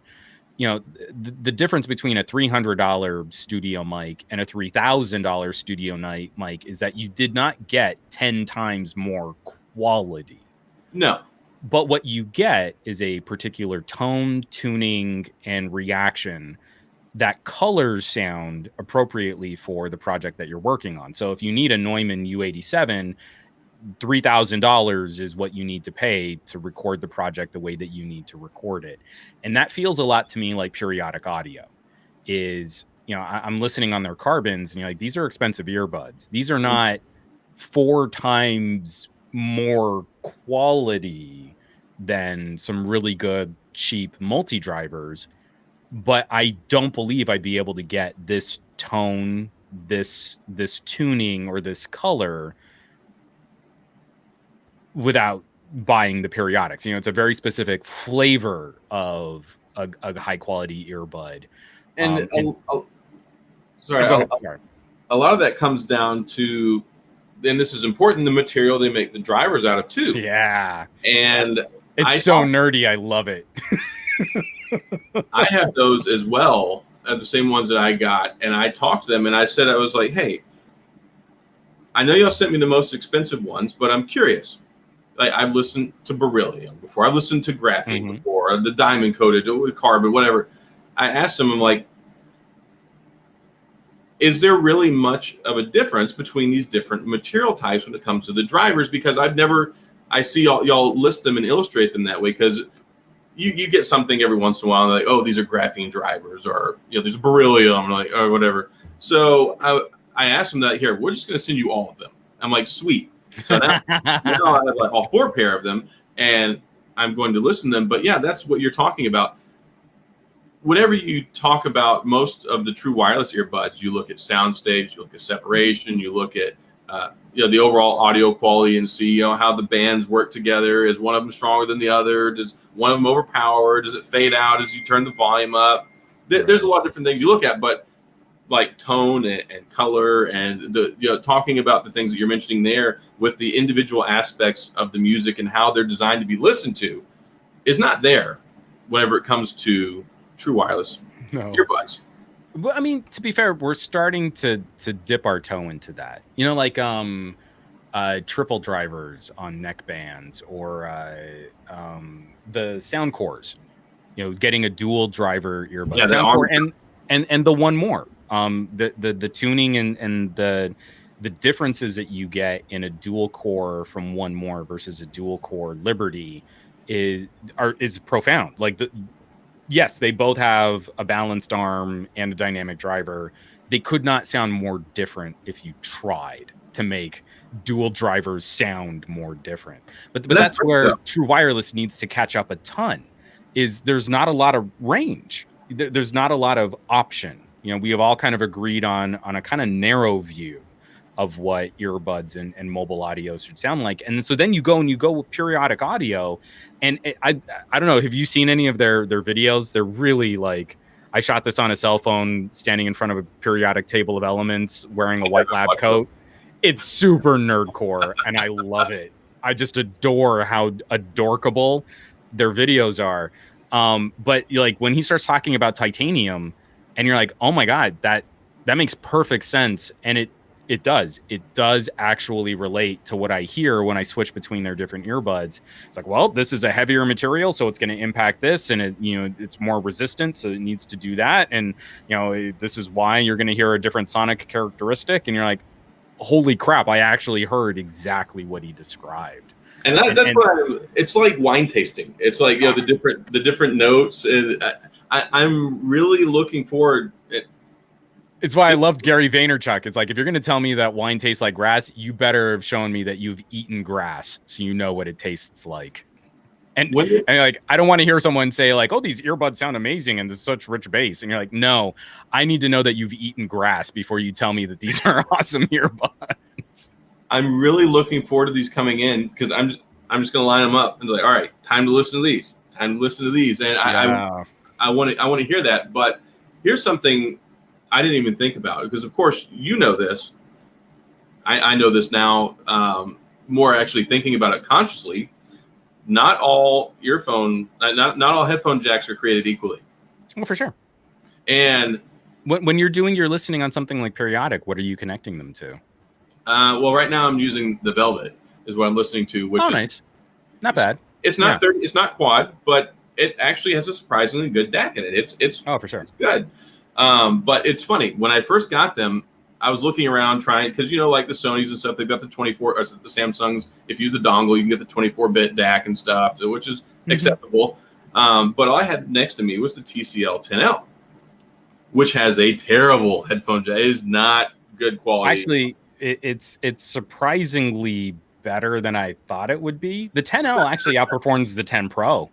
It's the amp is part of the problem, but I was very surprised that for a $250 full retail phone, actually outperforms their $450. It's very good for what it is. Yeah. But when the last thing I listened to was the V60, and not as good. Yeah. So I plugged it in, and I was like, all right, these are $400, $500, in your monitors. I was expecting to hear the heavens open up and angels singing, like, is what I expected when I put these in my ears. and I plugged them in because I had to let the amp charge up. I just plugged them in, with just the headphone jack. And I'm like, how are they selling these for $400? This doesn't make any sense to me. And I actually talked to Jeff about it. I'm like, these are not as impressive as I thought they were going to be. And then I was like, you know what? Let me try something. So I go and I get my Velvet and I plug it in, and then I had the amp. I'm like, it's what I was expecting. So they're very good sound. But see, here's the thing. You are much more classically educated in audio than I am. Me, when it comes to audio, is very caveman-esque. I just earbuds smash, smash, smash. I learned through listening. I no training on this stuff whatsoever. It's just stuff I've learned over time. Maybe I express it or talk about it differently, but I am not an audio expert by any means. I had a lot of car audio expertise because I love car audio stuff. But when it came to earbuds and all this other stuff, I had to learn about what codecs and aptX and all these things I didn't know.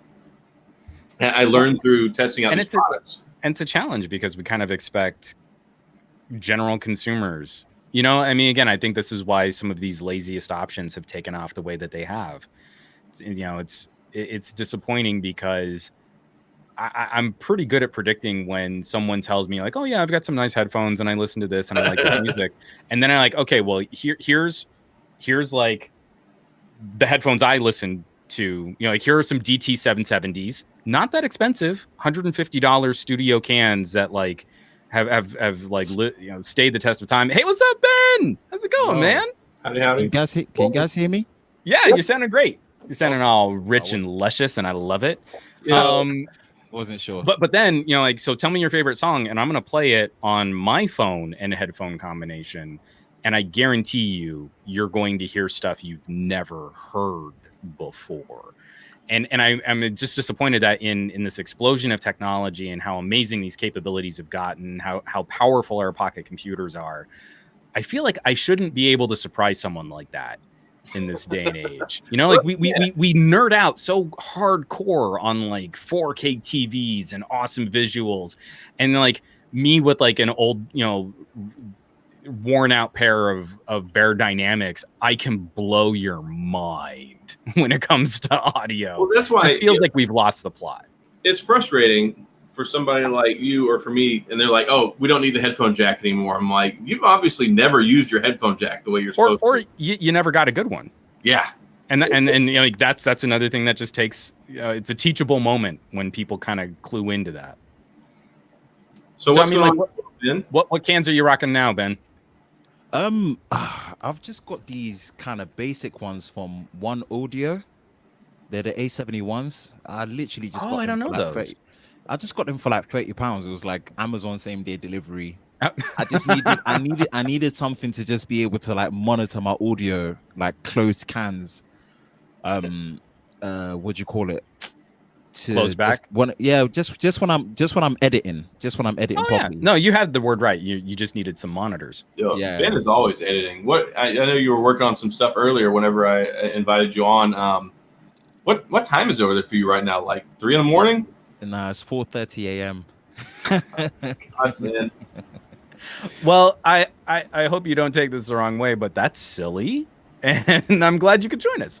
There's a method to the madness. It's just having naps during lockdown helps. So it kind of just helps, corrects, and messes up the sleep pattern. So I kind of just use that to my advantage. So I would use it to script like one night, maybe write 5 scripts, and then the next day just shoot all 5 videos in one go, back to back, and just change my clothes just to make it seem like it's different days. I maybe have a stack of t-shirts under this desk right now.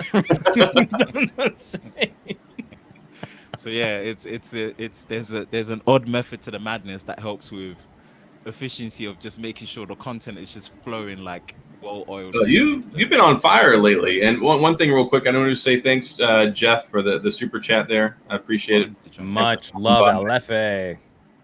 Yeah, you've I remember I messaged you the other day. I'm like, dude, it's like, is this your full-time job or what? Because I make a lot of videos, and I put out usually 5-6 videos a week. My stupid focus here. I don't know why mine. Oh, there we go. So I put out like 5 or 6, and it's like every time I turn around, Ben's like, "Oh, got a video." I'm like, "How did you do this?"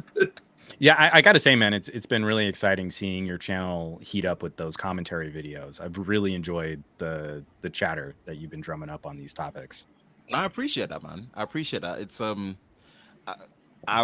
it's not to toot my own horn, but if people are enjoying it, just to let people know, a lot of it is just out of my comfort zone. A lot of it is just stuff that I'm just trying new, and I'm just trying to just push myself to just do stuff that I've not done before, you know, just with a lot of downtime that I've had where, you know, just life breaks that I've had to take. It just gives you more time to just build up the hunger of, when I come back, I need to do what I know people know me for, but then also I need to bring a different approach. I need to bring something that, you know, not just brings more content, but brings something different. You know, I've got to bring a difference. So if you guys have been enjoying it, I appreciate that, man. More of it coming. Well, I mean, again, I think a number of us have been going through something of that existential crisis of what am I even doing on YouTube? Like, like I think this game has kind of moved into a new arena where, you know, what I started doing isn't fun anymore. And if I'm not contributing to a conversation, or if I'm just getting angry all the time, then it's time to shift things up. And it just feels like there's something in the air, especially after all of this social distancing nonsense. Things it's a little bit different landscape, and I have been feeling things out a lot with my channel over the last year. Like the first 2 years I did my channel, it was like mostly phone cases and a pair of earbuds here and there. And because nobody would watch my phone videos, like I would do a phone video and it's like, I think to this day, still like my Note 9 unboxing has like 400 views, and it's, you know, like 2 years old now. But it took me a long time to get to the place where I was really doing the content that I wanted to do, and then still experimenting, because right now, a lot of the content that I wanted to do for so long, it started doing well, and then all this stuff happened, and then it's just like the bottom fell out, and then it's like right as I was getting into a good stride, the whole formula that I'd been building for just was not working. So it's like, you know, with YouTube, it's like what Ben said, you know, there's the stuff that you're known for, but I think it's important, one, because of course the algorithm, and two, the way things are right now, experimenting and trying some stuff, it can be a good way to help diversify and grow your channel. I mean, I'm not going to start reviewing like brooms or anything, but I mean, it's no, I don't know. I mean, there's a part of me that wants to be like, screw it. Here's a new blender, and I'm going to tell you why I love this new blender. A new Dyson Hoover. I actually reviewed a battery-powered toothbrush last year. They reached out and they're like, "Hey, you want to review this battery-powered toothbrush?" I'm like, "Not really," but I told my mom about it, and she wanted a battery-powered toothbrush for my brother. So I said, "Sure, sure." Capitalize, man. A lightly used battery-powered toothbrush going off to my brother. It came with like 2 sets of heads on it. I was like, "Here, I'll just use the one." Capitalizing it. I think even adding to that, man, that it's an identity crisis unintentionally. So I was on Viper's live stream, and he said, like, your content in your channel is very versatile. Like, it's very diverse. It's still tech orientated, but it's like you're not scared to just do the content that you feel like you're doing, you know, whether it's you want to vlog because there's a camera that you want to vlog and test out the lens with, it's like you would do it. You know, if it's a camera comparison, you do it. If it's a battery charge comparison, you'll do it. If it's a commentary, you will do it. If it's, you know, a discussion on PlayStation, Xbox, you do it. It's like you're not scared to. And I'm like, well, that's what Lover of Tech has always been. And the whole idea of YouTube was allowing you to be expressive. And then it's like, no, Ben, now you've got to focus in. Samsung has the highest SEO, so you've got to make sure that if you review something that's not Samsung, you explain to people why they shouldn't buy it and they should only buy Samsung. Yeah. And so that's how you get successful. I see you're going about this all wrong. So what you really need to do is just only talk about the echo chamber of popular content in the trending topics for whatever niche that you're going to drill down into the finest It's the finest word point. niche. And that's what I've been hearing the word niche for forever. And everyone's like, you're not going to be successful if you don't niche down. I'm like, well, I don't care if I'm I mean, I want my videos to do well because I put time and energy into them. I want people to watch them, but it's never was intended to be something to be the most famous person on YouTube. I love tech, and I just want to review whatever I want. And it's like, if it's a phone, if it's a smart home or a connected device or earbuds, that's why my channel name is Tech Odyssey, because I want to review anything I want. So if I want to do a commentary on a Samsung product, or if I want to do 3 BlackBerry videos, I'll do whatever I want. But I think, Ben, that's also what I've really appreciated about your editorial styles, that it actually has, I mean, like it's morphed into something that is, it very easily seems to capture what might be a trending topic, but it's not, well, I can only talk about Sony cameras now, you know, like that I think has been the death of a number of channels that I used to really enjoy, is seeing like, you kind of get reinforced, oh, these videos do really well and these other brand of videos don't do very well, so I'm going to keep kind of pushing over into this other territory. And suddenly it's like, I don't need to see you only talk about Sony A7s. Yeah, like not even like A6500s, you know, like you're only going to talk about this one thing. Yeah. I'm over that, you know, like we can move on. So I got to say, I really appreciated sort of the twist that you've been putting on editorial for that.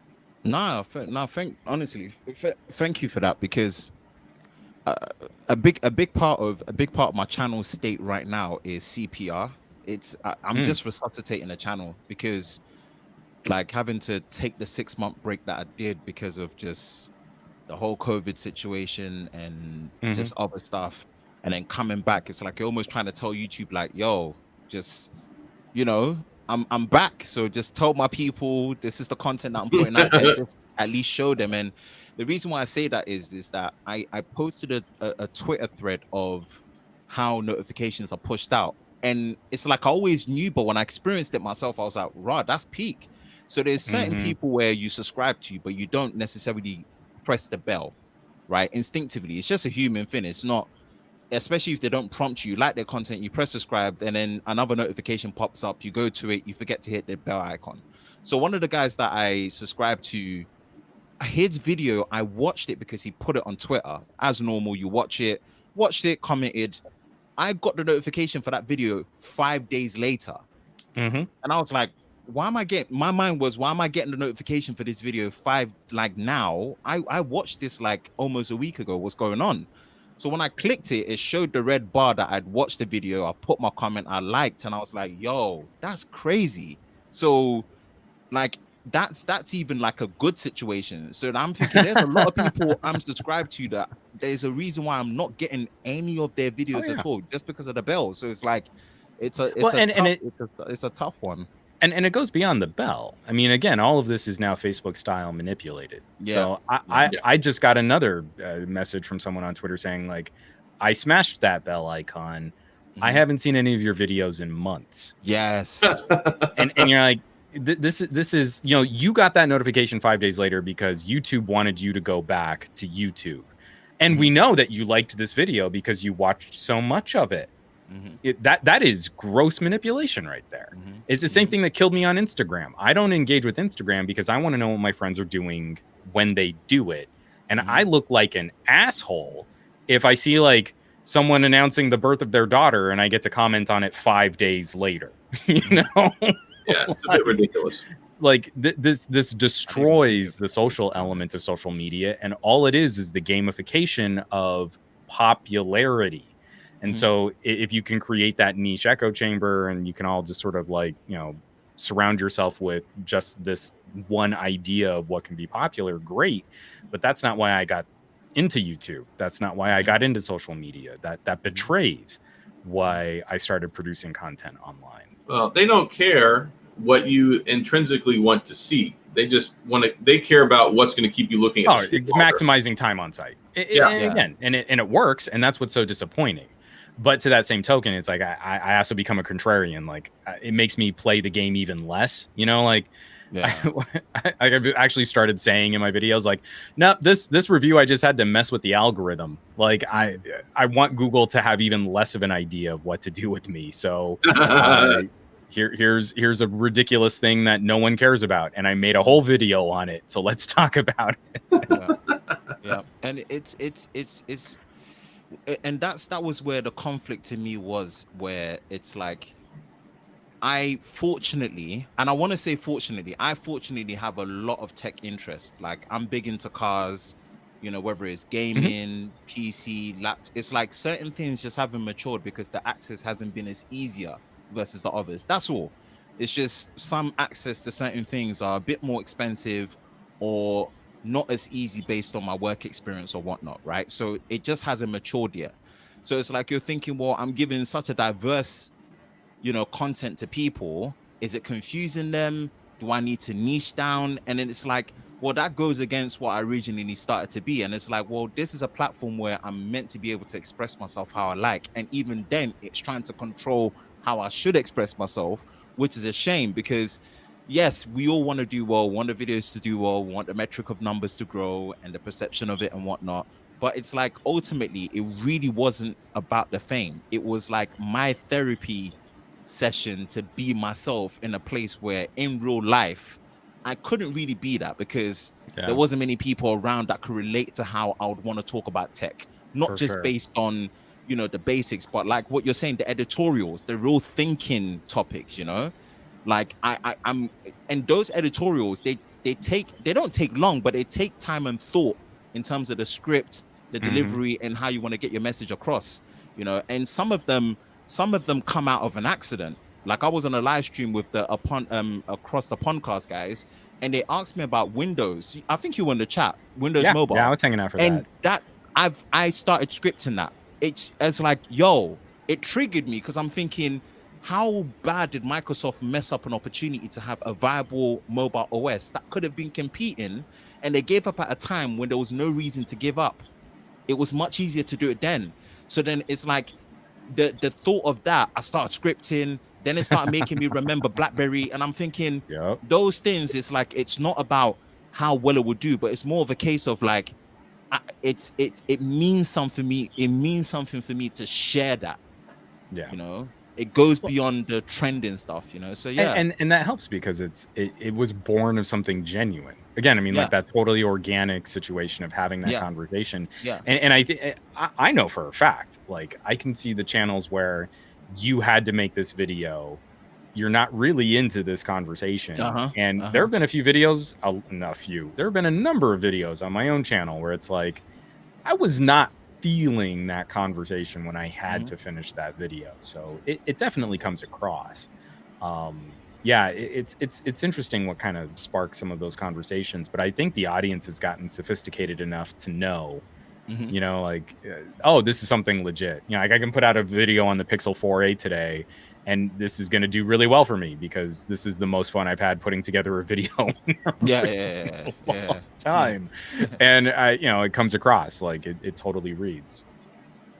That's true. That's true. Yeah, that's something that I've been experimenting with when it comes to my own videos in the last couple. Having fun. You should really try having fun, man. I think you do well with it. It's not so much having fun, but instead of just focusing so much on doing everything perfectly, and it's like just doing more. If I can get my focus, I don't know why it's having issues right now.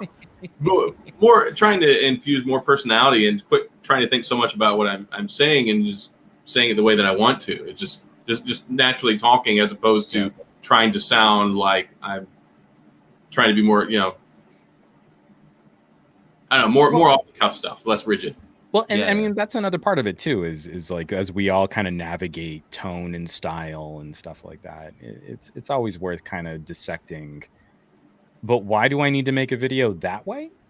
You know, yeah, it's curious. I mean, like, maybe off chat, because I know YouTube gets real pissy when people start talking about their channel metrics and stuff.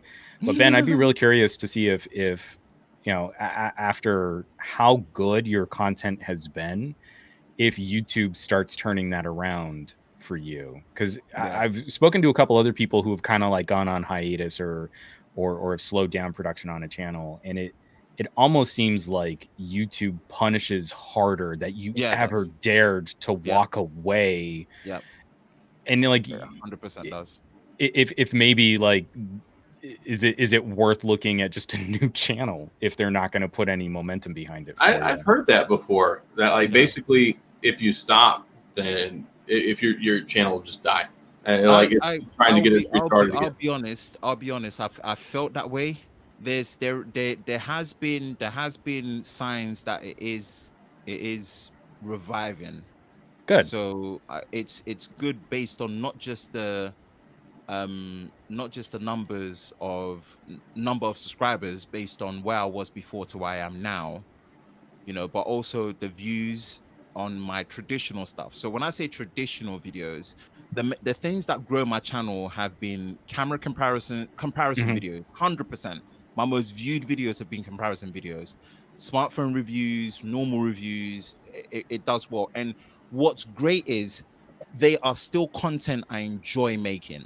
I never feel like, I have to make it because of the views. That's one thing I'm happy about. They are content where I still feel passionate and excited enough to want to share and do. So that's one thing where mentally I'm like, I'm so glad I still like making reviews.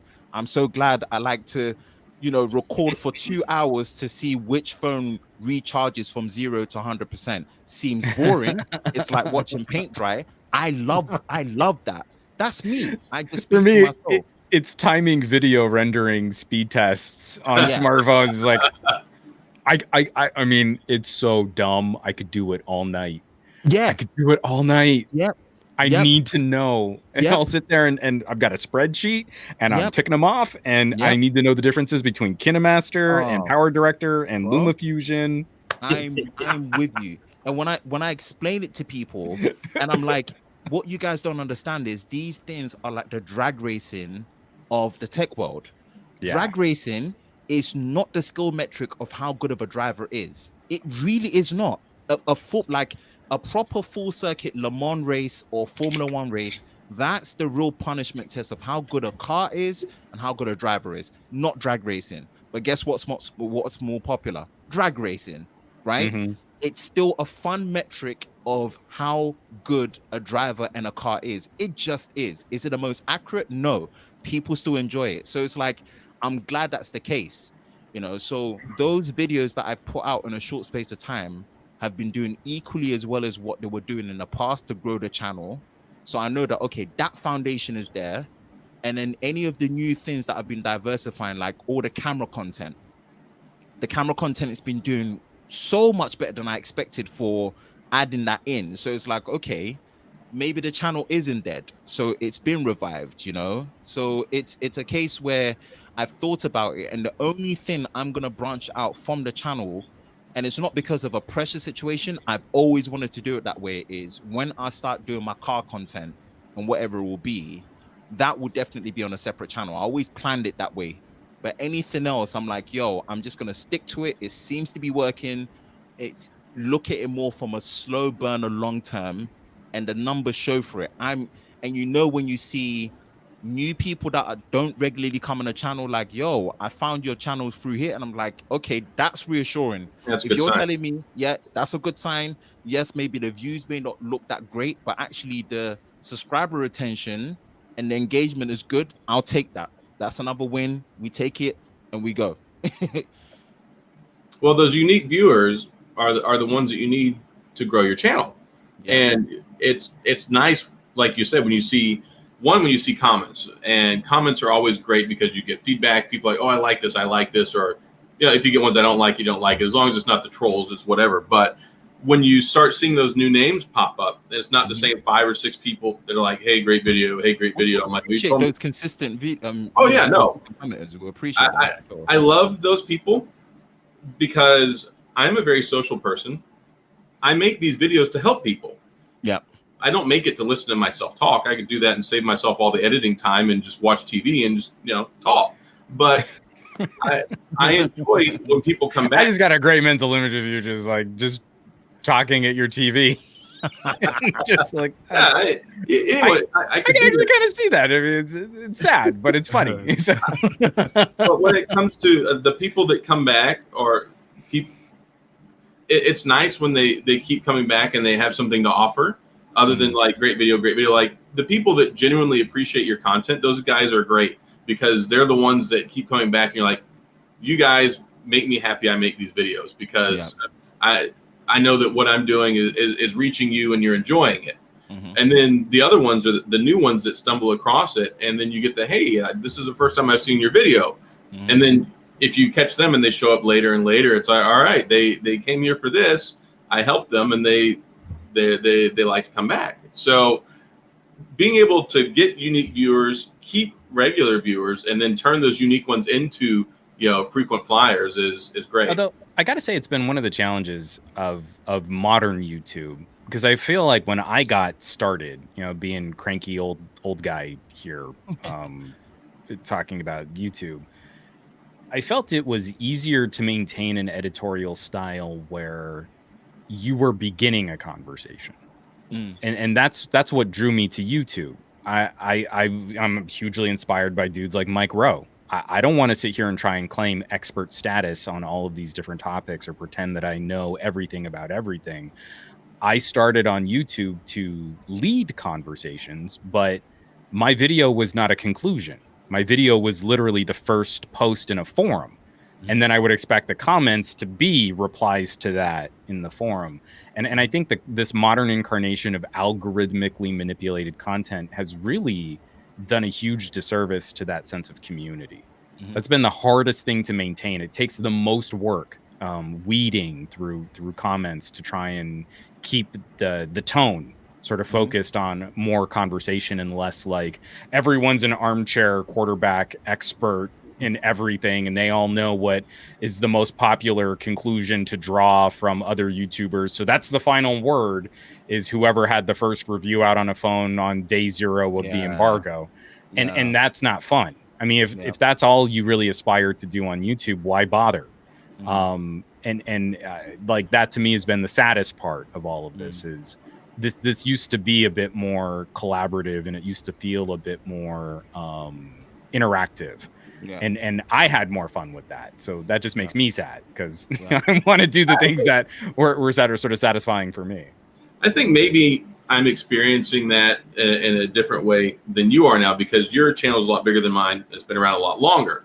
Now that mine has been growing so much over the last 6 to 8 months, I'm getting so many people that are showing up. So it's been really engaging on a lot of different videos and topics that I've had with people to where it is engaging. Before I would make videos and nobody would say anything. I would get no comments. I would get no views. So I'm like, well, all right, whatever. I go back. Now I'm answering comments and replies like all day long that I see. And some of them, it's like I've really been enjoying it. But I can see what you're talking about from your perspective as well. Because even though YouTube wants to try and present this idea of community, they give you a community tab, they give you a community feed. It's just a way for them to try and get people to come back and click. It's not for genuine engagement. It's just to get people to turn their screen back on. Yeah, I completely agree. I agree with that. And yeah, it's the fun part, it's like it's almost a stubbornness in a sense of like, especially the editorial videos, me doing them is more of like I still have to enjoy what I'm making. I have to not that when I make the reactive videos or the products I get sent from companies, like I'm going to be doing a lot of coverage on Realme. As of next week, you're going to be seeing a lot of stuff on their Realme. But Ben, product. Isn't that what's so funny is it's like we don't even have the language, like we're trying to describe. It's like I still have to make the video that's for me. But I mean, it's not that it's not just for me, but it's for you. Yeah. But I have a feel, and that's, I mean, like how much of a head trip has YouTube done to us where like we don't even, I mean, like I don't even have the language to describe this interaction. I can only come up with clumsy metaphors based on older web properties. Well, it's like, you remember message forums, right? It's like I want to make the video that I want to make, but I'm making the video that I want to make, but it's not the video I really want to make, but I'm making it because I want to make it. But or, I mean, like, I got to stay off the record with some of these other larger channels, but like I've had conversations with much, much larger producers than, my little channel. And it's very disheartening to hear, like, well, I've got to make sure that, you know, I've got this video out on a Samsung and then this video out on Apple, and then I can do the video I want to do. And you're like, that's so regimented. Like that right here. It's so like crushing to hear. It's like, yeah, grind that is. But it's like, if I don't, then these numbers go down and these metrics go down, and then YouTube doesn't promote my videos as much, and then I lose out on this traffic, and then that's going to affect my ad revenue, or I might not be able to pick up sponsorships at the same, you know, dollar amount. And you're like, yeah, I can totally relate to that. It makes sense. It's a crazy one. And I mean, like the editorial one, it means a lot to me as a skill set development as well. Just the ability to do that is a skill set development for me as well. And I think even adding to that, one of the best compliments was, I think my sister-in-law, when she found out that I script. The thing is, I can do my videos off head, but it's just inefficient for me. It's inefficient. I don't have all day to be going off head all the time and then repeating. So one thing I said to myself was, you have to learn the skill of how to script, but not just script formally, but you've got to learn how to script where it looks like you haven't script. It looks like you're actually going off head. And the biggest compliment was when I showed like my sister-in-law the behind the scenes to my sister. She was shocked that you're actually telling me that this video that I watch here and here and here, even though I don't know what you're talking about, but just how you vibe in front of the camera, you're telling me you scripted each one. Yeah, even the slang words, the cadences, the noises, the LOLs. Yeah, it's a bit of acting, but it's not really acting because it's how I was feeling. Right. And I've just developed that skill of how to put it into a script and then just recreate that to make it look natural. That's a skill in itself. You know, so it's one of those things where it's like the Exynos, I think the Exynos versus Snapdragon video that I did, it was an agreement with how people felt with how Samsung were behaving. But at the same time, I was like, I think sometimes we forget that Snapdragon were in a bad place, you know. I know the tech world moves fast, and 5 years or 4 years seems like a long time ago, but it wasn't really that long time ago where the 810 was kind of melting phones. So, guys, Snapdragon could fall, Exynos could rise. We just don't know what's going to happen. Like, no, Ben. I mean, for the last week, Snapdragons have been better. So anything else, anything else is a travesty and a total deal breaker, and you should never buy it. And it's only worth it for the monies if it's on a pre-approved list of tech popular. And I mean, like, again, it's so funny watching this like back and forth. Where right now Samsung isn't the same golden child in tech communities that they were maybe a year or two ago, but like average consumers were already on this train. It's so funny to me, like how far behind the curve the techies are right now on this stuff, that like we're just catching up, and we're just figuring out that not everyone is trying to buy $1,000 phones. We're shocked. I guess. I'm literally still like, there are people trying to trash talk me on the Pixel 4a. Like I tweeted out kind of snarkily last night, like, hey, look, it's the #1 selling phone on Amazon, and they sold out of all their pre-order stock. And like I got a couple bigger names going, well, yeah, but the Pixel 3a did too, so that doesn't mean anything. And like, it doesn't mean anything that it's a really popular, well-selling phone when you've been trying to say it was gonna fail. Like, what metric of success are you looking at other than people buying an inexpensive phone and enjoying it? Like, you're not on the pulse. You're wrong. There's someone wrong on the internet. Never. And it's I'll add to that as a final one before we bounce out. And you guys might have seen, but obviously as of recently, I was working for OnePlus, but I no longer work for them. So I think they dissolved their UK, French, and German team. Like, I heard about like they kind of called the EU in general. Yeah, they did. There was an article on it. But I mean, I'm free to say now, but they did. So it was one of those things where, and before OnePlus, I was ex-Samsung for like about 2.5 years as well. So it's like some of the videos that I make are based on my own personal experience of like things being done right, things not being done right, just things behind closed doors to a certain extent, mid-level to high level. And it was one of the reasons why I did that video of like network reach and network carrier matters. Yeah. And people miss that point where there's like, hey, the Pixel, the Pixel is there's other options. It's like you get stuck in this bubble of like people's buying habits are different. So yes, there may be other options, but they don't have access to them. I went into the store to get a SIM replacement for one of my spare SIMs for my phone, and I overheard a lady actually trying to get a contract for Galaxy A41. And then the techie in me came out and thought, why would you buy that on a monthly? The phone's cheap. Just buy it. But then when I looked, she had 4 kids next to her, and I'm thinking that 150 to 200 pounds of just buying outright, it's a lot of money to give up when she's got family and priorities. So actually the convenience of being able to pay no down payment for the phone, a low monthly, and sometimes a discount, even on a phone like that, it means a lot to people. It means a lot to people. Ton, yeah. So I'm there thinking, whoa, even me, I kind of lost myself in, you shouldn't be buying phones like that on contract. So accessibility, network, and carrier reach matters. So you've got to get that into perspective, So this is where I came from the angle of like, I have been heavily critical on Pixel devices before, but I said, you know what, the Pixel 4a is in stiff competition, but it's in a position where it's competition, but it can do very well. It can do very well. I like that device. I like the Pixel 4a. I really do.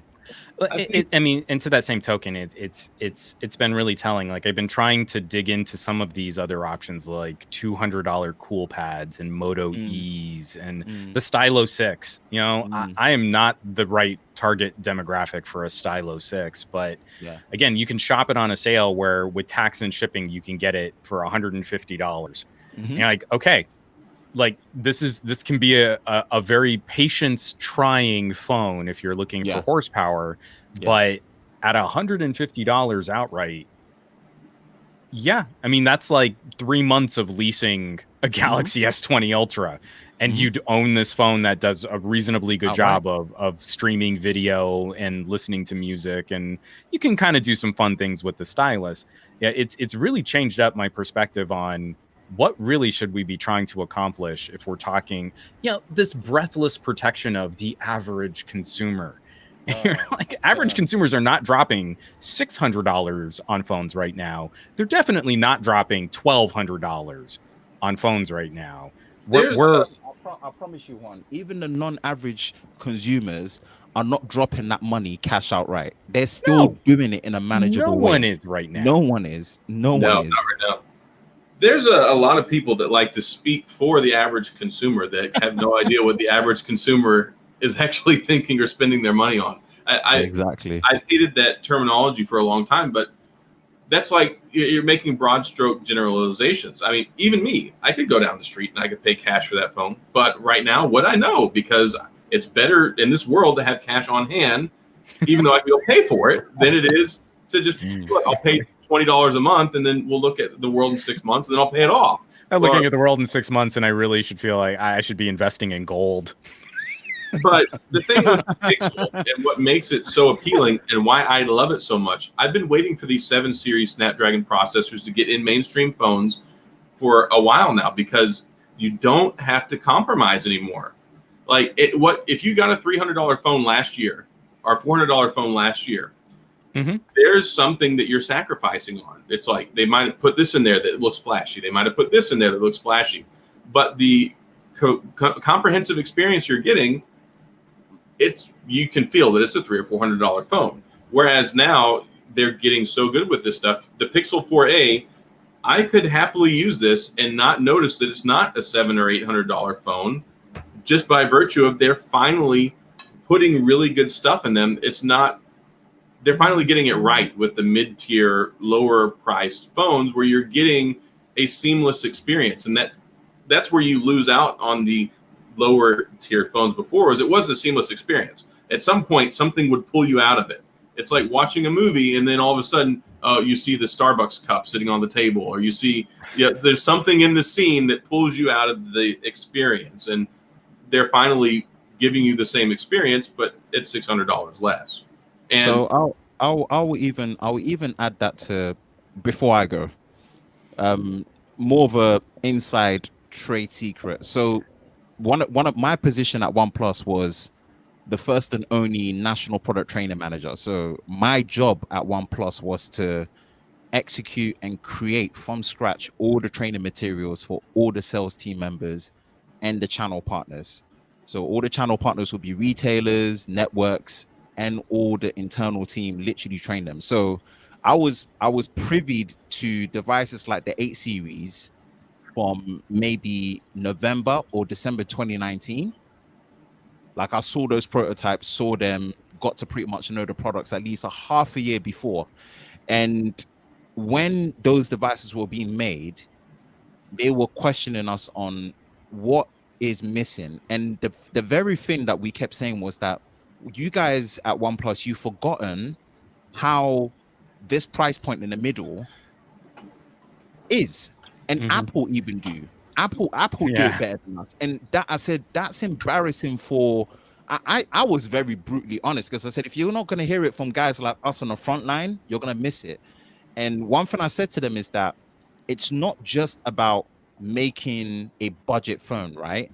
But also think about the form factor, because the phones are getting big. Your 7T is not a small phone. It's 6.55 inches. And then the dimensions of it as well. It's a big phone. We don't have a phone that fits easily in it's not manageable. And I said, took the phone that is manageable on a one-hand basis that pushes it to the limit is the normal Note 10, the 6.3 inches. I remember the first time I held that phone, every criticism I had about that phone went away, because I thought, oh, this form factor is so nice. And if you told me that it's a 6.3 inch display, I'm like, you're lying. This feels like a 6-inch phone.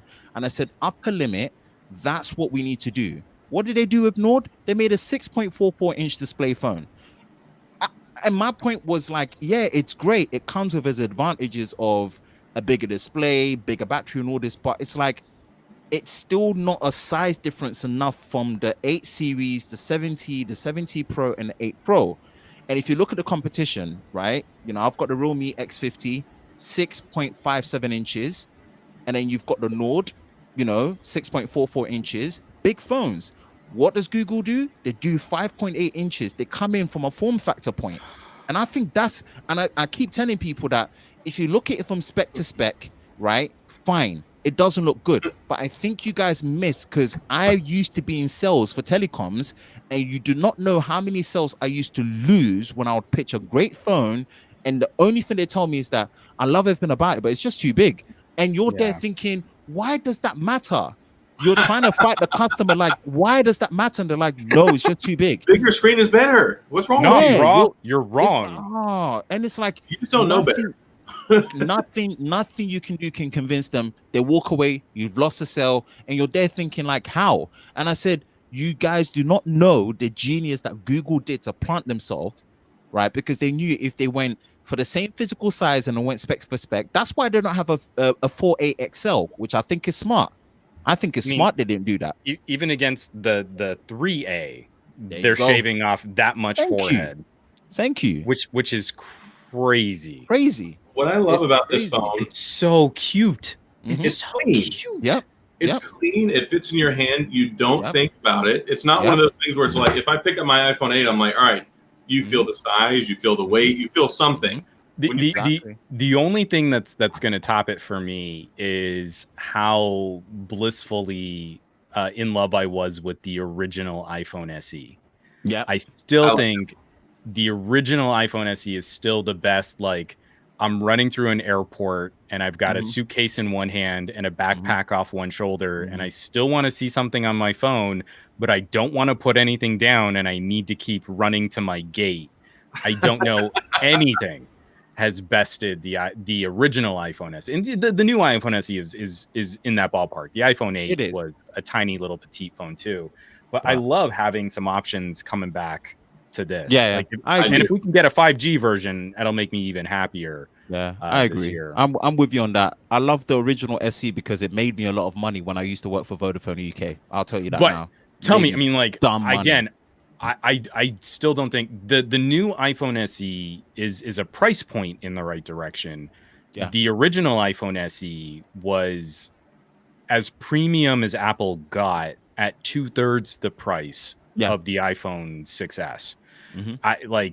I don't think we've ever seen a company quite as disruptive in their own space as Apple was with that original SE. I agree. I agree.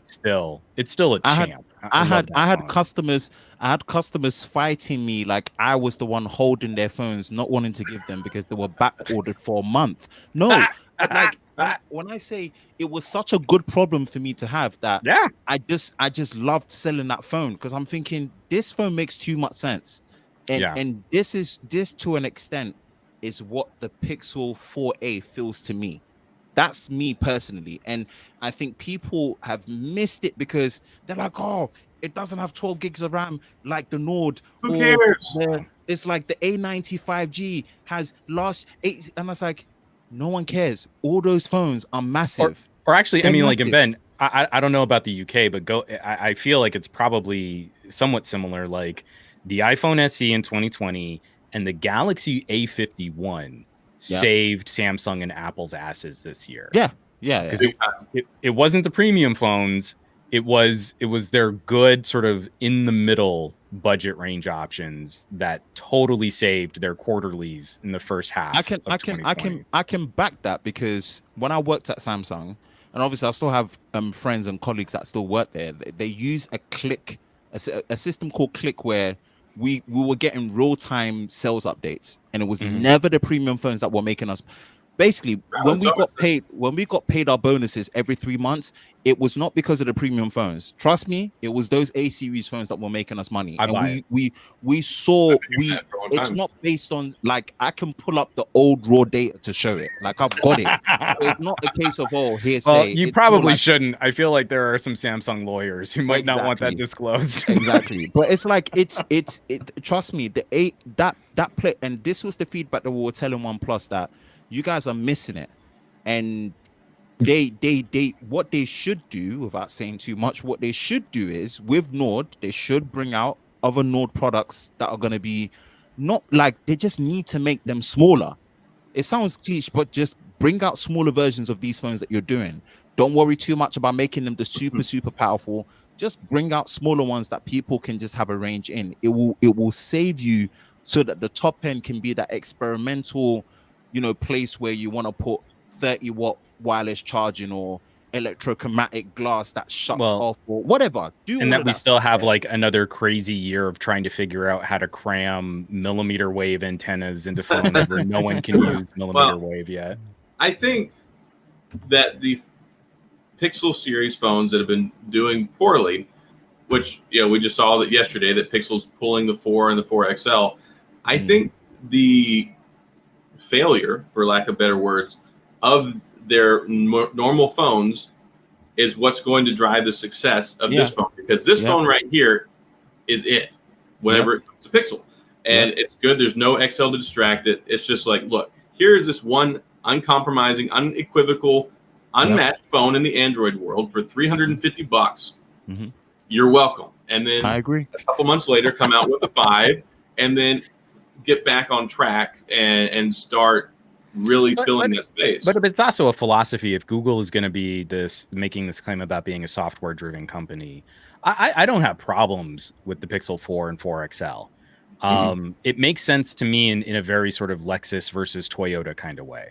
Toyota outsells Lexus 10-1. That doesn't mean Lexus is a failure. It's that Toyota knows what they're doing with a market that's much, much smaller. And there are a bunch of people that are going to pick up this Pixel and go, oh, but I just wish it were a little nicer. Oh, I wish it, were made of glass, or I wish the screen were a little bit bigger. And that's your, 10% of Pixel owners.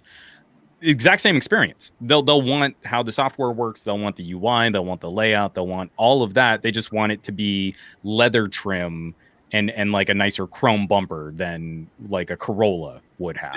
There are those people. Yeah, and I have no problems with that. But if we're talking about trying to grow beyond just a luxury daily commuter dichotomy, then I think actually what's playing out now, where the Pixel 5 is going to be more in the territory of an A71 or a Velvet or an upper tier mid-ranger, and then rely on Google software polish, makes a lot more sense in an economy where there's a very specific consumer who's out there shopping a $1,200 phone, and that is not someone in the Venn diagram looking to buy a Pixel. Like that consumer is such a small demographic.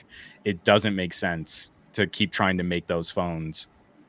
The thing with this phone is it's going to win people over, because when somebody walks in, there are people who go from Stylo, that go from A71 to A51 to A to J series, so all these different phones. Cheap phones are like buying cheap laptops. They don't last 3, 4, 5 years. You're going in there every year and a half, and picking up a new phone and spending another $200 buying another blue phone or another whatever is in the $300 price category at Best Buy. But those people, they're happy with the purchase, but not so much with the performance. And you're certainly not going to get 3, 4 years of updates out of it.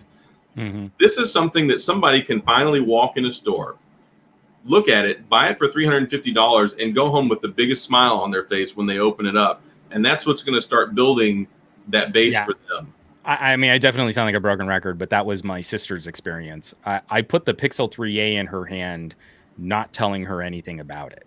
Mm-hmm. And I just let her use it for a day. I mean, she was out here to visit. It was for a funeral. You don't need to know about that. We're talking about phones. So she needed a new phone. She had an old Moto G4. I put the Pixel in her hands. She's shooting pictures with it. She's taking video with it. Gets the end of the day. It's like, oh, that was really cool. Like, how much is that going to cost? And you're like, full retail's $399, but if you sign up for Google Fi, because I know you're on I think she was on Mint or something like that at the time. Mm-hmm. You're going to get $100 off the phone, and you're going to get a free month of service on Google Fi. So it's like getting another $90 off the phone. And she was like, oh, like she genuinely loved the experience of the phone. Huge upgrade over what the old piece of crap she was using. And then it hit her like, this is going to be a phone that's going to cost me $200, and I'm going to get a month of cell phone service out of it. Yeah. And it was like she could not get to her laptop fast enough to buy it. And not to agree with that is that I have been openly probably the most critical about Pixel devices. Pixel. Yeah, I know. You've been a straight up hater, dude. That's my opinion on just very confusing decisions that Google made, right? And I've got videos there, so it's not a case of like, oh, maybe you can drop the line of, oh, you've been given a device, so now yours. No, it's got nothing to do with that, and it's not, hey, because you've been given a device, to be nice about. No, I don't agree with that, or I don't see that to be the issue. But I'm genuinely convinced that for once, they've actually made a decision that makes 100% sense to me, even though they're in a very stiff competition, especially from a UK perspective. See, and I love what people have done with the Pixel 4a, and I just want it to just do, and the early signs show that it's going to do what it needs to do for them, and I hope it carries through. I think everything, I'll give a quick rundown of what the stuff is in more. I just don't understand that it should have been a 6.2 and 6.3 inch display. It should have been 4,000 mAh battery. It should have had a single hole punch front, but I don't mind the fact that it comes to what you call an ultra wide for the selfie. It should have been dual camera at the back, just like the iPhone 11. No one would have killed it if it wasn't quad. No one would have.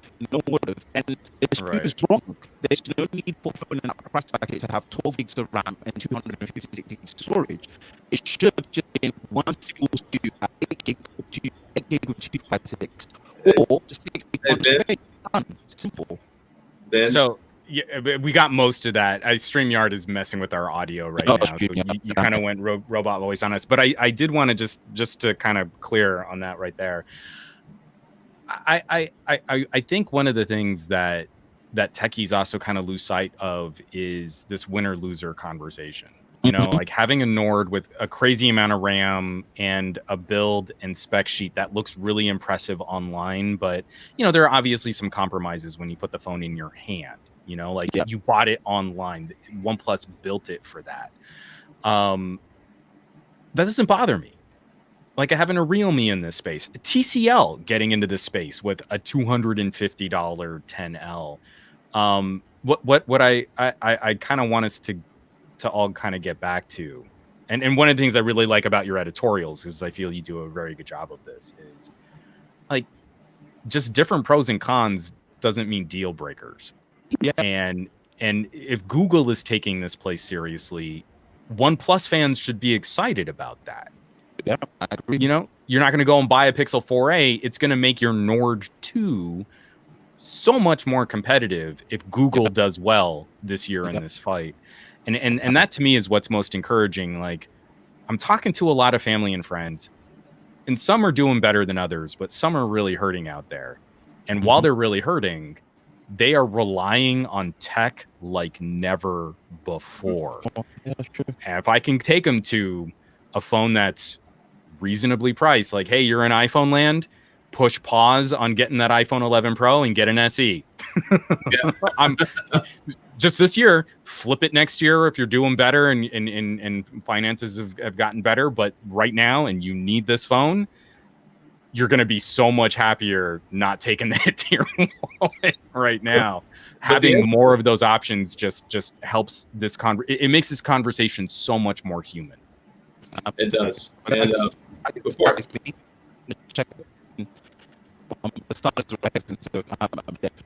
yeah, Ben, we can't hear every time you start talking, it instantly starts cutting out. It's a sign. Yeah, and actually, we do. I'm not doing this because you're trying to speak, Ben, but I actually do need to get going. So. Yeah, we sent a message to each other like 30 minutes. Half an hour. Yeah, like he's like, hey, I need to get going. I'm like, yeah, I need to get going too. We're gonna wrap this up, and then here we are 30 minutes later. That's one of the things, and we'll go ahead and wrap this up. And thank you so much, Juan and Ben, for showing up. It's been a great time. And hopefully I can, continue, more people next week and so on and so forth. But it's just great to be able to sit down and it's like, look, we're not just talking. We're not talking about review stuff. We're not talking about what Samsung did this week. And, of course, for the first hour, we were talking about, everything under the sun. Yeah. Yeah. So we don't usually talk this much tech stuff, but it's great just to be able to sit and to visit and talk. It's just something that hasn't been able to happen in the last 6 months. So Friday night, grab a drink, put on a t-shirt and sit down and visit. It's been great. So thank you so much for both of you stopping by tonight. Thank you for everyone or stopping by this morning for you, Ben, and for everybody who hung out in the chat with us, popped in, popped out. Totally appreciate it. I hope you all have a wonderful weekend and this has been an enjoyable experience for you all because I had a great time. Awesome. Likewise. And y'all have a good one. And we're going to go ahead and sign off. So y'all stay safe and we'll see y'all again next Friday. Well, I will anyway. I don't know who else is coming back, but we'll see you again next Friday. Have a good night. Peace out.